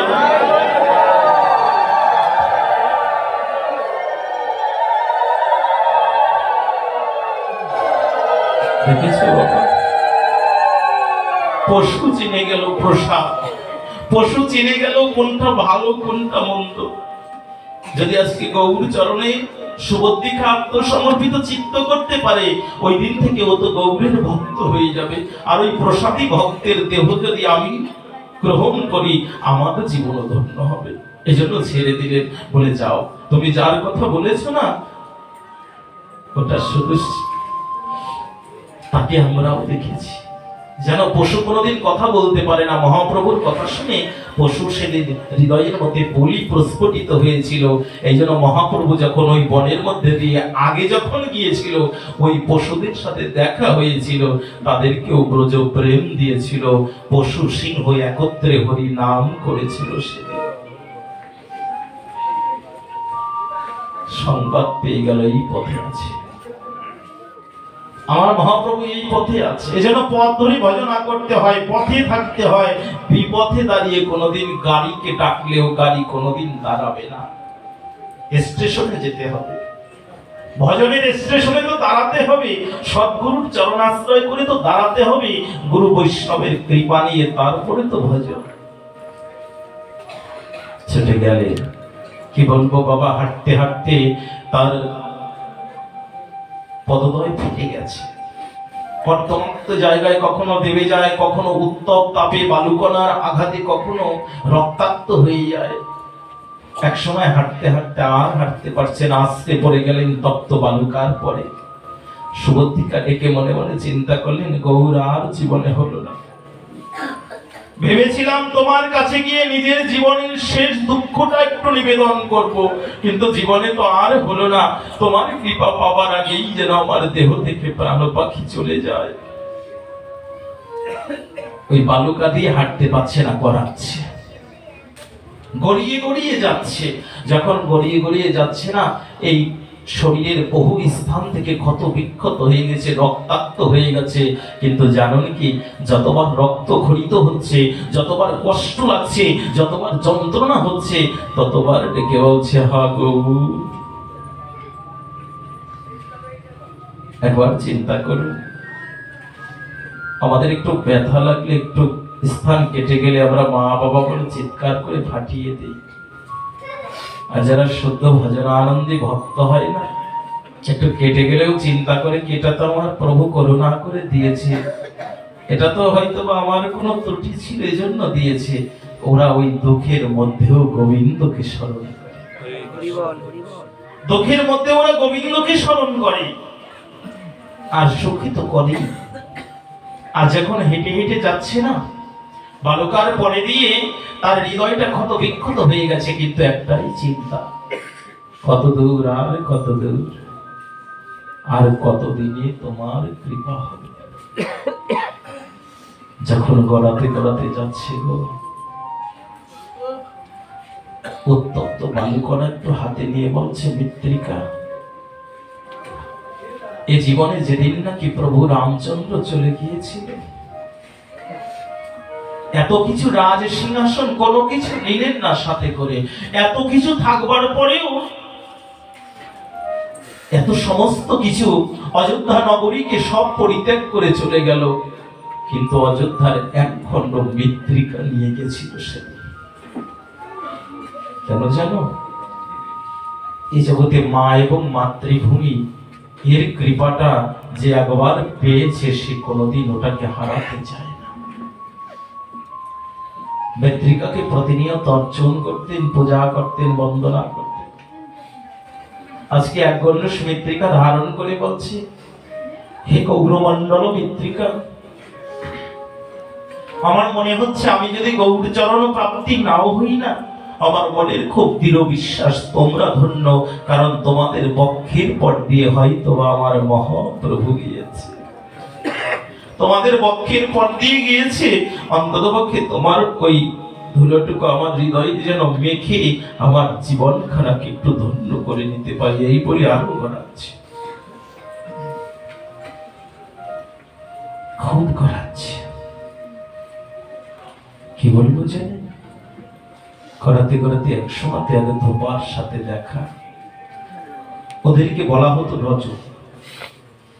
রজক শব্দের তো ধোপা, যারা কাপড় চোপড় ধরে। ওই ধোপার সাথেও মহাপ্রভুর দেখা হয়েছে। একটু পূর্ব লীলাটা একটু স্মরণে আনুন। ধোপার সাথে মহাপ্রভুর দেখা হয়েছিল। সেদিন মহাপ্রভু ওই ধোপাকেও বলেছিল, তুই একবার একটু হরিনাম করতো। এবার দেখুন, ধোপা তো খুব চালাক ব্যক্তি, ও তো সারা জীবন অপরের কাপড় চোপড় ধুয়েই ওর জীবন চলে, সংসার চলে। ও সেদিন ডেকে বলেছিল মহাপ্রভুর কাছে, মহাপ্রভু তুমি যে হরিনাম করতে বলছো, তাহলে আমার সংসার কে চালাবে? এই যে দেখুন, আমরা অনেক সময় প্রশ্ন করি, তাই না? হ্যাঁ, তুই যে কৃষ্ণ ভক্ত হবি, কৃষ্ণ কৃষ্ণ বলে কৃষ্ণ কি খেতে দেবে? আছে না এরকম? রাধে রাধে। ভক্তটা একটু, ছেলেটা একটু ভক্ত হতে চায়, ওরে ডেকে বলছে, আরে ভক্ত পরে হবি, তুই যদি ভক্ত হয়ে যাস তোর দায়িত্ব কি গোবিন্দ নেবে? আমরা মনে মনে চিন্তা করি আমরা যদি গোবিন্দের নাম করি তার পথে চলে যাই আমাদের দেখবে। আরে এই বিশ্বাসটাই তো এখনো হৃদয়ে এলো না। আমি যার নাম করব, আমি যার খাটুনি খাটবো, সে কি আমাকে মাইনে দেবে না? আমি যদি জাগতিক জগতে কারণ সারাটা দিন যদি তার মজুরি খাটতে পারি, সে যদি আমাকে মাইনে দেয়, তাহলে পরে যিনি জগদীশ্বর জগৎপতি সে তো তার কথায় কোনো ভুল করে না। তিনি যদি করুণা করে তার খাটুনি যদি আমি আসলে সঠিক খাটতে পারি, তো মাইনে দেবে কে? গোবিন্দ নাকি আমি? কে দেবে? গোবিন্দ দেবে না? যদি গোবিন্দ দলের সদস্য তার যদি খাটুনি খাটেন, তার যদি কাজ করেন, তাহলে গোবিন্দ কি মাইনে দেবে? এই বিশ্বাস আছে তো সবার? দেখি তো রাধে রাধে। কাদের বিশ্বাস যে আমাদের গোবিন্দ দেবে? এখন তো বিশ্বাস করে, একটু পরে আবার কি করে জানি। তাই আমরা তো মেনে নিয়েছি যে আমরা যদি কিছু নেই, গোবিন্দ আমাদেরকে অবশ্যই দেবে। এই বিশ্বাসটুকু অন্তত পক্ষে আমাদের থাকা উচিত। দেখুন, তাহলে পরে আপনি যদি ভগবানের কাজ করেন আদর্শগত ভাবে, যদি সত্যভাবে যদি তার কাজ করে থাকেন, যদি হৃদয়ের কপটতা নিয়ে করেন, তাহলে ওই দায়িত্ব গোবিন্দ নেবে না। আর যদি প্রকৃত অর্থে অর্জুন মিশ্রের মতো, এই যে গীতার ভাষ্যকার, এখন তো বহু রকমের আমরা গীতা পড়ি, অর্জুন মিশ্র নামে পুরীতে একজন গীতা ভাষ্যকার টিকা লিখতেন, গীতার টিকা। ওই সময় উনি কিন্তু এই নবম অধ্যায়ের 22 নম্বর শ্লোকটা একটু কেটে দিয়েছিল। বলছে গোবিন্দ বহন করতে পারে না, বহন না, এটা কোনোদিন সম্ভব না। গোবিন্দ কোনোদিন বহন করে বোঝা মাথায় নিতে পারে না। গোবিন্দ করুণা করে কানাই বলাই দুই ভাই হয়ে সেদিন এসেছিল। ওর গৃহে কোনো অন্ন ছিল না, সকলে ক্ষুধার্ত ছিল। অর্জুন মিশ্র ভিক্ষায় বেরিয়েছে, কেউ কিছু দেয়নি। এইদিকে শুনতে পেয়েছে গোবিন্দ, আমি তো নিজ মুখে বলেছি আমার ভক্তের বোঝা বহন করে নিয়ে যাই। ভগবান কি করেছে জানো? দুটো বালকের রূপ নিয়ে বাজার থেকে ফল আদি ঝুড়ি ভর্তি করে কানাই বলাই দুই মাথায় করে এসেছে। মা, অর্জুন মিশ্র আমাদের পাঠিয়েছে। আজকে তুমি তো ব্রাহ্মণ, গিয়েছিল এক রাজার বাড়িতে, অনেক কিছু পেয়েছে, এই জন্য একা পারেনি, আমাদের দুজনকে নিয়েছে। এগুলো তোমাদের নিয়ে নাও। স্ত্রী মনে মনে চিন্তা হচ্ছে, দুটো বালক যেহেতু বলেছে, বালক তো মিথ্যা কথা বলতে পারে না, হয়তো বা পেয়েছে। দুজনকে যখন ওই ঝুড়িটা নামিয়ে নিচে রাখছে না, দেখছে একজনের এই বুকের পরে একটা দাগ কাটা, খুব আঘাত লেগেছে, রক্ত টপটপ করে পড়ছে। দেখে বলছে, এই ছোট বাবা, তোমাকে কে মেরেছে? তুমি এত কষ্ট অবস্থাতে এখানে কেন এসেছো? কানাই ডেকে বলছে, বালক রূপী কানাই, মাগো, আমরা না এত বড় ফলের বোঝা পারবো না, কিন্তু তোমার স্বামী আমাদের ফল বোঝাটা উঠিয়ে দিচ্ছে। আমি বলেছিলাম আমি পারবো না, কিন্তু না বলা সত্ত্বেও আমাকে বেত্রাঘাত করেছে। কি এত বড় অপকর্ম? এটা তো কোনোদিন করতে পারে না। যে সারাটা জীবন যার সেবায় ব্যস্ত থাকে, সে কোনোদিন শিশুর প্রতি, কারণ কিছু বিধান আছে, কোনোদিন শিশুর প্রতি, নারীর প্রতি আঘাত করা যায়। এখন তোমার এক পাটি দাঁড়াইছে, বাবা চুল থেকে একটু যদি লড়ে যায়, বিড়ালের বাচ্চারে যেইভাবে ধরে, বউরে ওইভাবে ধরে তার করে। বিড়ালের বাচ্চা তো ম্যাও ম্যাও করে, ওরা ম্যাও ম্যাও করার সুযোগ পায় না। ভালো করে শুনে না, যারা ভাগবত পাঠ শুনছে, প্রতি মুহূর্তে মুহূর্তে যারা বিড়াল বাচ্চার মতো বউ মারো, ওদের ভাগবত পাঠ শুনেও লাভ না। কারণ দুজনের জন্য সমান সমান করার জন্যই তো ভজন। দুজন সমান সমান ভজন করবে বিধায় সহধর্মিণী, ওর ভুল হলে তুমি দেখিয়ে দিতে পারো। কিন্তু ওই জন্য কবুতরের বাচ্চাদের মতো একেবারে গেডি টান্দা ধরবা, এই পার্টি না। এই জন্য ভালো করে শুনে রাখো, যারা এরকম করো তারা একটু অশ্বত্থামার জীবনটা ভালো করে পড়ে নেবা, তারা একটু দুঃশাসনের জীবন চরিত্রটা জেনে নেবা। শুধুমাত্র এক কেস ধরার কারণে সমস্ত বংশ নিপাত হয়ে গেছে। এই যেন অন্তরে করুন ধারণা, সংসার সুখের হবে প্রকৃত রমণীর গুণে। তোমাদেরও বলছি, তোমরাও কেউ এইরকম বিরুদ্ধে যাবে না, যার কারণে এমন আচরণ না হয়। প্রত্যেকে যেন কৃষ্ণ ভজন করতে পারো, এই মনোবৃত্তি থাকবে। ওয়া কোটালি পাড়া, এই যে গোসাই কি জানো, রঞ্জন গোসাই বলতেছে আমরা কোটালি পাড়ার লোক মনে ওই বিড়ালের মতো ধরি না, হয়তো বাবাকে ভাঙার লোকেরা ধরে, এই জন্য অন্তরে করুন তারা ধরে না, ঠিক আছে, কিন্তু ফাঁক পাইলে ছাড়েও না। ওরা তো উনি কয়ে গেছে মিষ্টি দিয়ে থাকলে ঠিক জানাই দিত, ধরো না। এই জন্য অন্তরে করুন ধারণা, ওই বিরুদ্ধে কেউ যাবেন না। আজকে কি করেছে জানো, যখন এই আমাদের মনুষ্য জীবনটা খুব বিপন্নগ্রস্ত অবস্থা, খুব বিপন্নগ্রস্ত অবস্থায় পড়ে গেছে, তখন আমরা ছুটে যাই গুরু বৈষ্ণবের কাছে। কি হবে, কি করলে আমাদের মুক্তি হতে পারে, কি করলে আমাদের আত্মচৈতন্য বোধ হবে, কি করলে পরে আমাদের কৃপা আসবে। জানুন, সেদিন লীলাটাকে সংক্ষেপে নিয়ে আসি, দীর্ঘ পরলীলা তো। ডেকে কি বলছে জানো, বলছে জেনে নিন যে পথে দিয়ে হাঁটছেন না, এই পথে যদি কেউ দাঁড়াতে পারে সে কোনোদিন বিপথে আসবে না। আমরাও আজকে জেনে নেব, যদি কেউ ভজন পথে দাঁড়াতে পারে ওখান থেকে তাকে বাদ দিয়ে নিয়ে যাবে এমন কেউ নেই জগতে। আছে বাবা, কেউ যদি একবার দাঁড়াতে পারে। এই জন্য অন্তরে করুন ধারণা, কৃষ্ণ যে দেবে না তাই নয়। ছোট বালক বলেছে যে আমাকে খুব মেরেছে, ওরা বৃষ্টি হচ্ছে তো বাইরে, ওরা প্রায় চলে যাবে, বলছে মা তুমি রেখে দাও, আমাদের বাড়িতে অনেক কাজ আছে, এমনিতেই তোমার স্বামী আমাদের অনেক মেরেছে, আমরা এখন আর তোমাকে দাঁড়াবো না, তোমার সম্পদ তুমি রাখো, আমরা ছুটে যাই। ওরা গিয়েছে যে পথ দিয়ে, পাশের পথ দিয়ে অর্জুন মিশ্র ঘরে ঢুকছে। ঢুকে দেখে বলে এত কিছু কেন, আমি তো কিচ্ছু পাইনি, সারাটা দিবস ভিক্ষা করেছি, কেউ কিছু দেয়নি, তাহলে তুমি এত কিছু পেলে কোথায়? বলছে চুপ করো, শুধু পাওনি, ছোট ছোট বালক তাদেরকে আজকে মেরেছে, তোমার আজকে কিসে ধরেছে?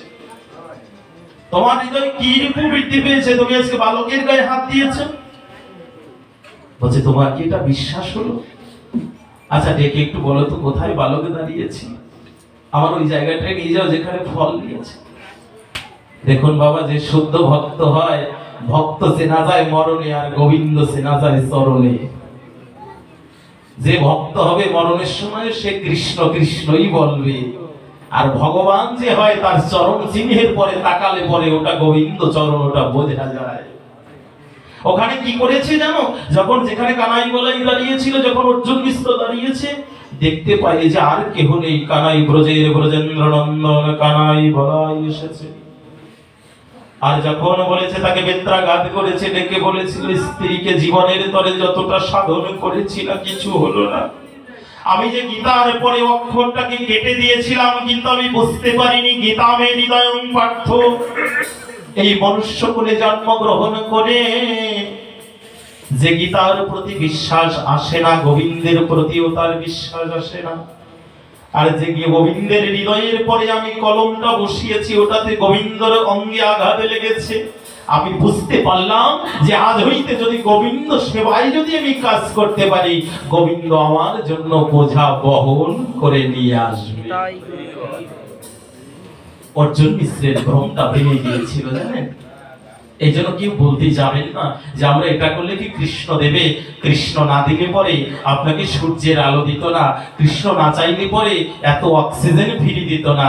একটু যদি রঞ্জনের দোকানে যান, আজকে বাকি নিলে কালকে আপনি যতই সাধু হন বাকি দেবে না, উনি যত বড় সাধু জ্ঞান কাউকে বাকি দেবে না। তাহলে চিন্তা করেন তো, যার কাছ থেকে প্রতিনিয়ত বাকি খাইতেছেন, সারাটা জীবন অক্সিজেন নিলেন, সারাটা জীবন আলো নিলেন, সারাটা জীবন বাতাস নিলেন, সারাটা জীবন তার বক্ষের উপর দিয়ে হাঁটলেন, বিনিময়ে আপনি আমি তার জন্য কতটুকু করেছি। এই জন্য কেউ কাউকে ছাড় দেবে না। অন্তরীকরণ ধারণা, সেই ভগবত ভজন করে যাদের প্রাণ চলে যায় ওরাও ধন্য। আজকে শুনতে পেয়েছে রজক দাঁড়িয়ে বলছে, জানো এই পথ দিয়ে গিয়েছিল, আমি মূর্খ হয়ে বলেছিলাম কেন তোমার নাম করব, তুমি নাম করলে কি খেতে দেবে? সেদিন ওই পণ্ডিতটা আমাকে কি বলেছিল জানো? পণ্ডিত বলেছিল, রজক তোমার কাপড়গুলো আমাকে দাও। এটা চৈতন্য মহাপ্রভু নিজের কথা, নিজে দাঁড়িয়ে বলেছিল, এই ধপা সেদিন কাপড়গুলো আমাকে দে। আমি কাপড়গুলো খেচে দিচ্ছি, যতদিন পর্যন্ত তুই কাপড় এনে দেবে আমি খাসবো, কিন্তু তথাপেক্ষা তুই মধুমাখা হরি নাম কর। তুই একবার মধুমাখা হরিনাম কর, বদন ভরে হরি বল, তাহলে পরে তোর জীবন খানা ধন্য হয়ে যাবে, অন্তিমে গোবিন্দ চরণ পাবে। দেখো তো, যে নিজের কাজকে, আমার কাজকে নিজের কাজ মনে করে নিতে পারে, এর থেকে বড় মহাবদন্য অবদান কেউ আছে? এই জন্য চৈতন্য মহাপ্রভুকে প্রণাম করার মন্ত্রটাকে বলা হয় নমো মহাবদন্নায় কৃষ্ণ প্রেম প্রদায়তে। এর অবদানটাই হচ্ছে কৃষ্ণ প্রেম দেওয়া, কৃষ্ণ প্রেম দিয়ে যাচ্ছে। সেদিন ধোপা ডেকে বলেছিল, ফিরে যাও, আর খুব নিকটে এসে গেছো, প্রায় চলে এসেছো। কিছুটা দূর অগ্রগামী হলে পরেই একটা 3 কুটির দেখিতে পাবে, তপন মিশ্রের কুটির। ওখানে গিয়ে পরে তুমি তার দর্শন পাবে। যখন শুনেছে না, তখন কোটি কোটি পায়ে হেঁটে যাচ্ছে, গৃহের অভ্যন্তরে প্রবেশ করছে না, জীর্ণ শীর্ণ একটা গৃহ। তো বুঝতে পেরে গেছে, জানো বাবা, একটা প্রদীপ যদি অন্ধকার রাত্রে যত দূরেই জ্বলুক না কেন, চোখের শিখাটা কিন্তু ওই অগ্নি শিখার প্রতি যাবেই যাবে। তাই আজকে গৌরাঙ্গ মহাপ্রভু বসেছে, ঘরটা তো আলোকিত, দিব্য স্পর্শিত, দিব্য গন্ধে, দিব্য রশ্মিতে সমগ্র জগৎ আধার তিমির নাশ করে গেছে। সুবর্ণিকা বুঝতে পেরে গেছে, এই গৃহে আমার মহাপ্রভু আছে, যাওয়া যাবে না। কারণ সুবর্ণিকা গিয়েছে রাত্রি নিশীথে, রাত্রে তো যাওয়া যাবে না। প্রভু হয়তো বা বিশ্রামরত অবস্থায় আছে, যাওয়া যাবে না। সুবর্ণিকা ওই দূর থেকে দণ্ডবাদ প্রণাম করে বসে আছে। ভগবান তো জানে ভক্তের অন্তরের অন্তরস্থলের কি কথা, জানে না? রাধে রাধে। ভগবান জানে তো বাবা, আছে বিশ্বাস, ভগবান জানে। এই যে এখন এইরকম দেশ, কিন্তু সবাই দেশ, তোমরা বলছো যে ভগবান আছে, এইরকম দেশ। এইবার শুনে নাও, যদি ভগবান থাকে, কোনোদিন কেউ গোবিন্দ মন্দিরে গিয়ে কেউ কোনোদিন কিছু চাবে না, সবাই এরকম দেশ। তাহলে আজ থেকে কিন্তু কেউ কোনোদিন চাইতে পারো না, গোবিন্দ আমাকে তুমি এটা দাও, কারণ আপনিই বলেছেন হ্যাঁ ভগবান আছে, তিনি সব জানে আমাদের কি দেবে। তা গোবিন্দ যদি আমার হৃদয়ে থেকে থাকে, উনি যদি জেনে থাকে, তাহলে পরে আপনি কোনোদিন গোবিন্দ মন্দিরে গিয়ে বিনিময় একটা প্রণাম করে কোনোদিন কিছু চাইবেন না। এটা ভাগবতের একেবারে স্পষ্ট কথা। যে শুদ্ধ ভক্ত হয় না, সে কোনোদিন মন্দিরে গিয়ে বিগ্রহের নিকটে কিছু চায় না। কারণ চেয়ে নেয় কারা? যারা মূর্খ, বোঝে না। আর ভক্ত কোনোদিন চায় না, কারণ ভক্ত কি চাইবে গো? তার সম্পদ তো জাগতিক সম্পদ না, তার সম্পদ হচ্ছে তার চরম সম্পদ। এই জন্য যখন ডেকে গেছে, প্রণাম ধন্যবাদ করে দূর থেকে দাঁড়িয়ে আছে, প্রভু কখন বের হবে। তো প্রত্যেকেই জানে মহাপ্রভু তো খুব ভোরে মধ্যাহ্নকালীন সময় তথা খুব ব্রহ্ম মুহূর্ত সময় জেগে ওঠে। প্রভু মাত্র উঠিয়েছে গো, সুবুদ্ধিকার তো ঘুম নেই। কেন ঘুম থাকবে? যাহাকে যোগীও সাধন ভজন বলে পায় না, ব্রহ্মত্ব পদ পেয়েও পায় না, আজকে সেই ভগবানকে দেখতে এসেছে। খুব পথে করজোড়ে দাঁড়িয়ে আছে। মহাপ্রভু যখন তপন মিশ্রকে তারটাকে উন্মোচন করেছে, চৈতন্য মহাপ্রভুর মুখ গহ্বর থেকে শব্দটা ভেসে আসলো, হরে কৃষ্ণ কৃষ্ণ কৃষ্ণ হরে হরে, হরে রাম রাম রাম হরে হরে। এই শব্দটা যখন শুনেছি, সুবুদ্ধিকার কর্ণে যখন প্রবেশ করেছে, এমন কথা তো কেউ শোনায়নি। এই সারাটা জীবন কত সঙ্গ করেছি, এমন কথা তো কেউ শোনায়নি, কেউ তো বলে দিতে পারেনি। কি করেছে জানেন? সুবুদ্ধিকা মহাপ্রভুর চরণ দর্শন করে তারপরে দণ্ডবাদ প্রণতি নিবেদন করে সম্মুখে আচার খেয়ে পড়ে গেল। প্রকাশ করতে পারছে না, প্রথমেই বলতে পারছে না যে আমার এই জন্য আমি এখানে এসেছি। কারণ সুবুদ্ধিকা তো জানে আমি কি বলবো, তিনি তো ভালো জানে আমি কেন তার কাছে ছুটে এসেছি। এই যে দেখুন শিক্ষণীয় তত্ত্বটা, ভগবান যদি হয়ে থাকে, তিনি তো ভালো জানে আমি কেন এসেছি, তাহলে আমি কেন বলতে যাব? সুবুদ্ধিকাকে ডেকে বলছে মহাপ্রভু, বলছে সুবুদ্ধিকা উঠে দাঁড়িয়ে, যখন উঠবার কথা বলছে উঠছে না। আমি উঠবো না গো প্রভু, আমি তোমার চরণের চিহ্ন অঙ্কিত স্থানে একবার ঠাঁই পেয়েছি, আমি উঠবো না, কারণ আমি যে বড়ই পাপিষ্ঠ, আমি যে বড়ই ব্যভিচারী, আমি যে বড়ই অস্পৃশ্য, আমাকে কেউ স্পর্শ করবে না গো। দেখে বলছে আমাকে কেউ স্পর্শ করবে না, আমি বড়ই অপবিত্র হয়ে গেছি গো, আমাকে উদ্ধার করার কেউ নেই। দেখে বলছে কেন, কি হয়েছে? বলছে প্রভু তুমি তো অন্তর্যামী, সব জানো, তোমার কাছে লুকোনোর কিছু নেই। দেখে বলছে একটু হাস্য বদনে মহাপ্রভু বলছে সুবুদ্ধি, ও বিধান চাইবার জন্য এদিকে ওদিকে সমস্ত ভারতবর্ষ ঘুরে বেড়াচ্ছ? আচ্ছা সুবুদ্ধিকা, তোমাকে কি বিধান দিয়েছে? বলছে তপ্ত ঘৃত খেয়ে জীবিত থাকতে। বলছে তাহলে খেলে না কেন? যদি বিধান হয়ে থাকে খেলে না কেন? বলছে প্রভু যদি তপ্ত ঘৃত গ্রহণ করতাম, ওই ঘৃত খেয়ে আমার প্রাণ চলে যেত, কিন্তু তোমার চরণ দর্শন করে এখন যদি প্রাণ চলে যায় তাও আমি ধন্য। ওতে যদি প্রাণ চলে যেত অভিশাপ নিয়ে চলে যেতাম, কিন্তু আজকে তোমার ওই মৃত্যুঞ্জয় রূপ সেই চরণ চিহ্নটা দেখেছি, এতে যদি আমার প্রাণ চলে যায় আর দুঃখ নাই, আর যন্ত্রণা নাই। আজকে ছুটে গিয়েছে কি জানেন, ডেকে বলছে মহাপ্রভু দাঁড়াও। সুবুদ্ধিকা আর উঠছে না। প্রভু স্পর্শ করতে যাবে এমন মুহূর্তে ডেকে বলছে প্রভু এমন অপরাধ করো না, তুমি ব্রাহ্মণ কুলে জন্ম, আর আমি আজকে বড়ই দ্বিচারিণী, আমার আজকে সমস্ত সাধন ভজন নষ্ট, তুমি আমাকে স্পর্শ করো না, তুমি যে বড় অপবিত্র হয়ে যাবে প্রভু। চৈতন্য মহাপ্রভু ডেকে বলছে সুবুদ্ধি, এই জগতের বুকে যে জন ভক্ত হয়, যে আমার সম্মুখে সে দাঁড়াতে পারে না, যে আমার সম্মুখে সে একবার দাঁড়ায়, সে যে আমার প্রিয়জন হয়ে যায়। প্রিয়জনকে স্পর্শ করলে কোনোদিন কি অপবিত্র হয়? জানিস, এই জন্য কি বলবো আপনাদের কাছে, পুরীর মহাসমুদ্রে গিয়ে হাজার হাজার সাধুরা স্নান করে, এর কারণটা কি জানেন? এটা হয়তো আমরা আনন্দ ফুর্তি করে খুব বড় বড় ঢেউ উঠে তাই স্নান করি, কিন্তু মহাপ্রভুর একটা বাক্য আছে। মহাপ্রভু হরিদাসের দেহটাকে ওই মহাসমুদ্রে স্নান করিয়ে বলেছিল, আজ হইতে সমুদ্র হইল মহাতীর্থ খান, যেখানেতে মহাপ্রভু হরিদাসকে কইলা স্নান। কারণ ওটা যদি আমার চরণ থেকে উদ্ভূত হয়েছে, উৎপন্ন হয়েছে, ও পবিত্র, কিন্তু আজকে যখন আমার ভক্তের মতো এমন পবিত্র অঙ্গ স্পর্শ পেয়েছে, আজকে ও মহাপবিত্র হয়ে গেছে।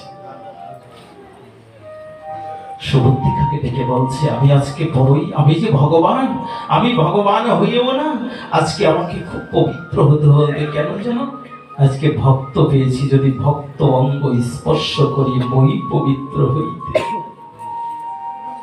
তুই যতটা অনুরাগ নিয়ে এসেছিস এই জগতের বুকে, কেউ যদি এমন প্রবল অনুরাগ নিয়ে আমার চরণ পর্যন্ত আসতে পারে, আমি তাকে অবশ্যই রক্ষা করবই করব। জানুন বাবা, যদি কেউ অনুরাগ নিয়ে তার চরণের নিকট পর্যন্ত যেতে পারে, তাহলে পরে অবশ্যই তিনি আসবেই। ডুবন্ত ব্যক্তির কাছে একটা দড়ি ছুঁড়ে দিলে পরে ওই দড়িটা বড় একটা গাছের সাথে বাঁধা থাকে, দড়িটা ধরে ধরে এক সময় ওই স্রোতের জল থেকে মানুষটা বেঁচে যেতে পারে। আর এই মোহ মায়ারূপ যে ডুবন্ত সাগরে পড়ে আছি, এর দড়িটা ফেলে দিয়েছে ভক্তির দড়ি। আর যদি কেউ প্রেমের অনুরাগ নিয়ে ওই দড়িটাকে প্রতিনিয়ত টানতে পারে, টানতে টানতে সে এক সময় গোবিন্দ চরণ প্রাপ্তি ডেকে বলেছে। সুবুদ্ধিকা যখন ডেকে বলেছে স্পর্শ করো না, মহাপ্রভু বলছে না, যে হরি নাম করে থেকে স্পর্শ। আচ্ছা সুবুদ্ধিকা, আমি যদি তোমাকে বিধান দিই শুনবে? বলছি এর জন্যই তো এখনো দেহে প্রাণ আছে, শুধুমাত্র তোমার কথাটি শ্রবণ করবো, এজন্য এসেছি। বলো প্রভু আমার কি গতি হবে? জানেন, এত বড় সমগ্র পণ্ডিতগণ যে শাস্ত্র নিখুঁত তত্ত্ব খুঁটে খুঁটে বিধান দিল, সমস্ত বিধানকে গ্রাহ্য করে, সমস্ত বিধানকে উপেক্ষা করে মহাপ্রভু সেদিন সুবুদ্ধিকাকে বলেছিল, সুবুদ্ধিকা একবার বাহু তুলে হরিনাম মহামন্ত্র উচ্চারণ করতে পারবে? তুমি যে বদনটা দিয়ে হুক্কার জল তোমাকে খাইয়ে দিয়েছে, অপবিত্র করে দিয়েছে, তুমি যতই যা তত্ত্বঘৃত যাহা কিছু করো না কেন, ওটা কোনোদিন পরিশুদ্ধ হবার নয়। কিন্তু জানো, এই জগতের বুকে কেউ যদি একবার মন প্রাণ উজাড় করে হরিনাম মহামন্ত্র আশ্রয় করতে পারে, যদি কেউ একবার বদন বলে হা কৃষ্ণ গোবিন্দ বলে ডাকতে পারে, তার সমস্ত অপরাধের প্রায়শ্চিত্ত হয়ে যায়। এই জন্য অন্তরে করুন ধারণা, সুবুদ্ধিকাকে সেদিন মহাপ্রভু করুণা করে সেদিন কি করেছিল জানেন? সেদিন বলেছিল তোমার কোনো প্রায়শ্চিত্ত করতে হবে না, একবার বদন বলে হরিনাম করো। হরিনামই জীবনের সব থেকে বড় প্রায়শ্চিত্ত। যে জীবনে সারাটা দিবস হরিনাম করিতে পারে, যে একবার মধুমাখা হরিনাম প্রেমে ডুবে যেতে পারে, যে একবার হরিনামকে আশ্রয় করিতে পারে, এই জগতের বুকে একমাত্র আশ্রয়ের কর্তা মহাপ্রভু করুণা করে তাকে গ্রহণ করে। এই জন্য সেই হরিনামকে আশ্রয় করে হরিনাম করিতে করিতে সুবুদ্ধিকার হৃদয় থেকে সমস্ত পাপ পঙ্কিলতা চলে গেল। মহাপ্রভুর চরণে প্রণতি নিবেদন করি, একটা দণ্ডবত করে বলছে, প্রভু তুমি তো আমার আপনজন হয়ে গেলে, গুরু হয়ে গেলে, তুমি আমার প্রায়শ্চিত্তের সিদ্ধান্ত দিলে। একমাত্র এটা কেউ বলেনি, এই জগতে কেউ বলতে পারেনি। আরে জগতে যা কিছু দিয়ে প্রায়শ্চিত্ত করবে সব মন্ত্র, আর চৈতন্য মহাপ্রভু যেটা দিয়েছে ওটা মহামন্ত্র। আর মহামন্ত্র যে একবার জপ করে, যে স্তব করতে পারে, স্তুতি করিতে পারে, তার কোনো প্রায়শ্চিত্ত লাগে না। এই জন্য ভালো করে শুনে নিন, কৃষ্ণ ভক্ত কোনোদিন পেটে শ্রাদ্ধ করবে না, কৃষ্ণ ভক্তদের কোনো পেট ক্রিয়াকর্ম আদি করতে নেই, কৃষ্ণ ভক্তদের প্রায়শ্চিত্ত করা লাগে না। কৃষ্ণ নাম করতে করতে যদি মৃত্যু হয়ে যায়, সেই মৃত্যু সুখের হয়। এই জন্য জানিয়ে দিই যে সেই বিধানটি মহাপ্রভুকে যখন স্মরণ করে ডেকে বলছে, প্রভু তুমি তো আমার গুরু হয়ে গেলে, কিন্তু আমাকে যে এবার কিছু গুরু দক্ষিণা দিতে হয়, কি দেব? আমি তো কিছু নিয়ে আসিনি, আমি যে সেই সুন্দর নবদ্বীপ থেকে এসেছি, আমি কিছু নিয়ে আসতে পারিনি তোমার জন্য। আমি তোমাকে কি দিয়ে দক্ষিণা দেব, কি দিয়ে দেব গো প্রভু? আমার তো দেবার কিছু নেই। দক্ষিণার কথাটা বললে পাশ নড়ানড়ির ভাব হয়ে যায়। কারণ কি? হ্যাঁ, আজকে অধিবাস কীর্তন হবে, দক্ষিণে না দিয়েও যে গুরু যাবে, ওই গেটে দুইজন দাঁড়াই থাকবে, 2000 কইলে টাকা ওদের কাছ থেকে নেবে। অধিবাস কীর্তন শেষ হবে, তারপরে এখান থেকে যাবে। কি আর থাকতে পারবো তো? আমার কষ্ট আছে, জোর দিয়ে কয় নাই, মা কয় নাই, আর একটু জোরে বলো তো, কি আসি তো? আর জোরে দিবার গেলে কালকে এবার উপবাস না করতে হবে। এই জন্য অন্তরে করুন ধারণা, কিছু দিন বা না দিন অন্তত পক্ষে একটু ভগবানের নামটা অন্তত পক্ষে একটু শ্রবণ করে যায়, হৃদয় যেন প্রশান্তি পায়। কত হাস্যরসাত্মক কথা বলতে হয়, কিন্তু আসলে এগুলো নয়। আজকে যখন সুবুদ্ধিকা ডেকে বলছে আমার তো কোনো কিছু দেবার নাই, আমি তো কোনোদিন কিছু দিতে পারিনি, এই জন্য প্রভু করুণা করে একবার কৃপা করে, আমি তো তোমায় কিছু দেওয়া হলো না, তাই তুমি যে দেহটা পুত পবিত্র করেছো, যে দেহটা মানে পাপ থেকে বিনষ্ট করে দিয়েছো, আমার দেবার কিছু নেই, এই দেহটাই তোমার চরণে দিয়ে দিলাম। আজকে ভক্ত ভগবানের চরণে দেহ মন প্রাণ সঁপে দিল, একবার প্রেমানন্দে বদন ভরে জয় জয় শ্রী গুরু নিতাই গৌর প্রেমানন্দে হরি হরি বল। এইখানে রহিল আমার লীলার লহরী, প্রেমানন্দে বদন ভরে বল হরি হরি। শ্রী রাধে। আপনাদের হরি কথা শোনানোর জন্য যিনিও আসবার মনপ্রত হয়েছিলেন, শ্রদ্ধেয় শ্রী গৌর গোবিন্দ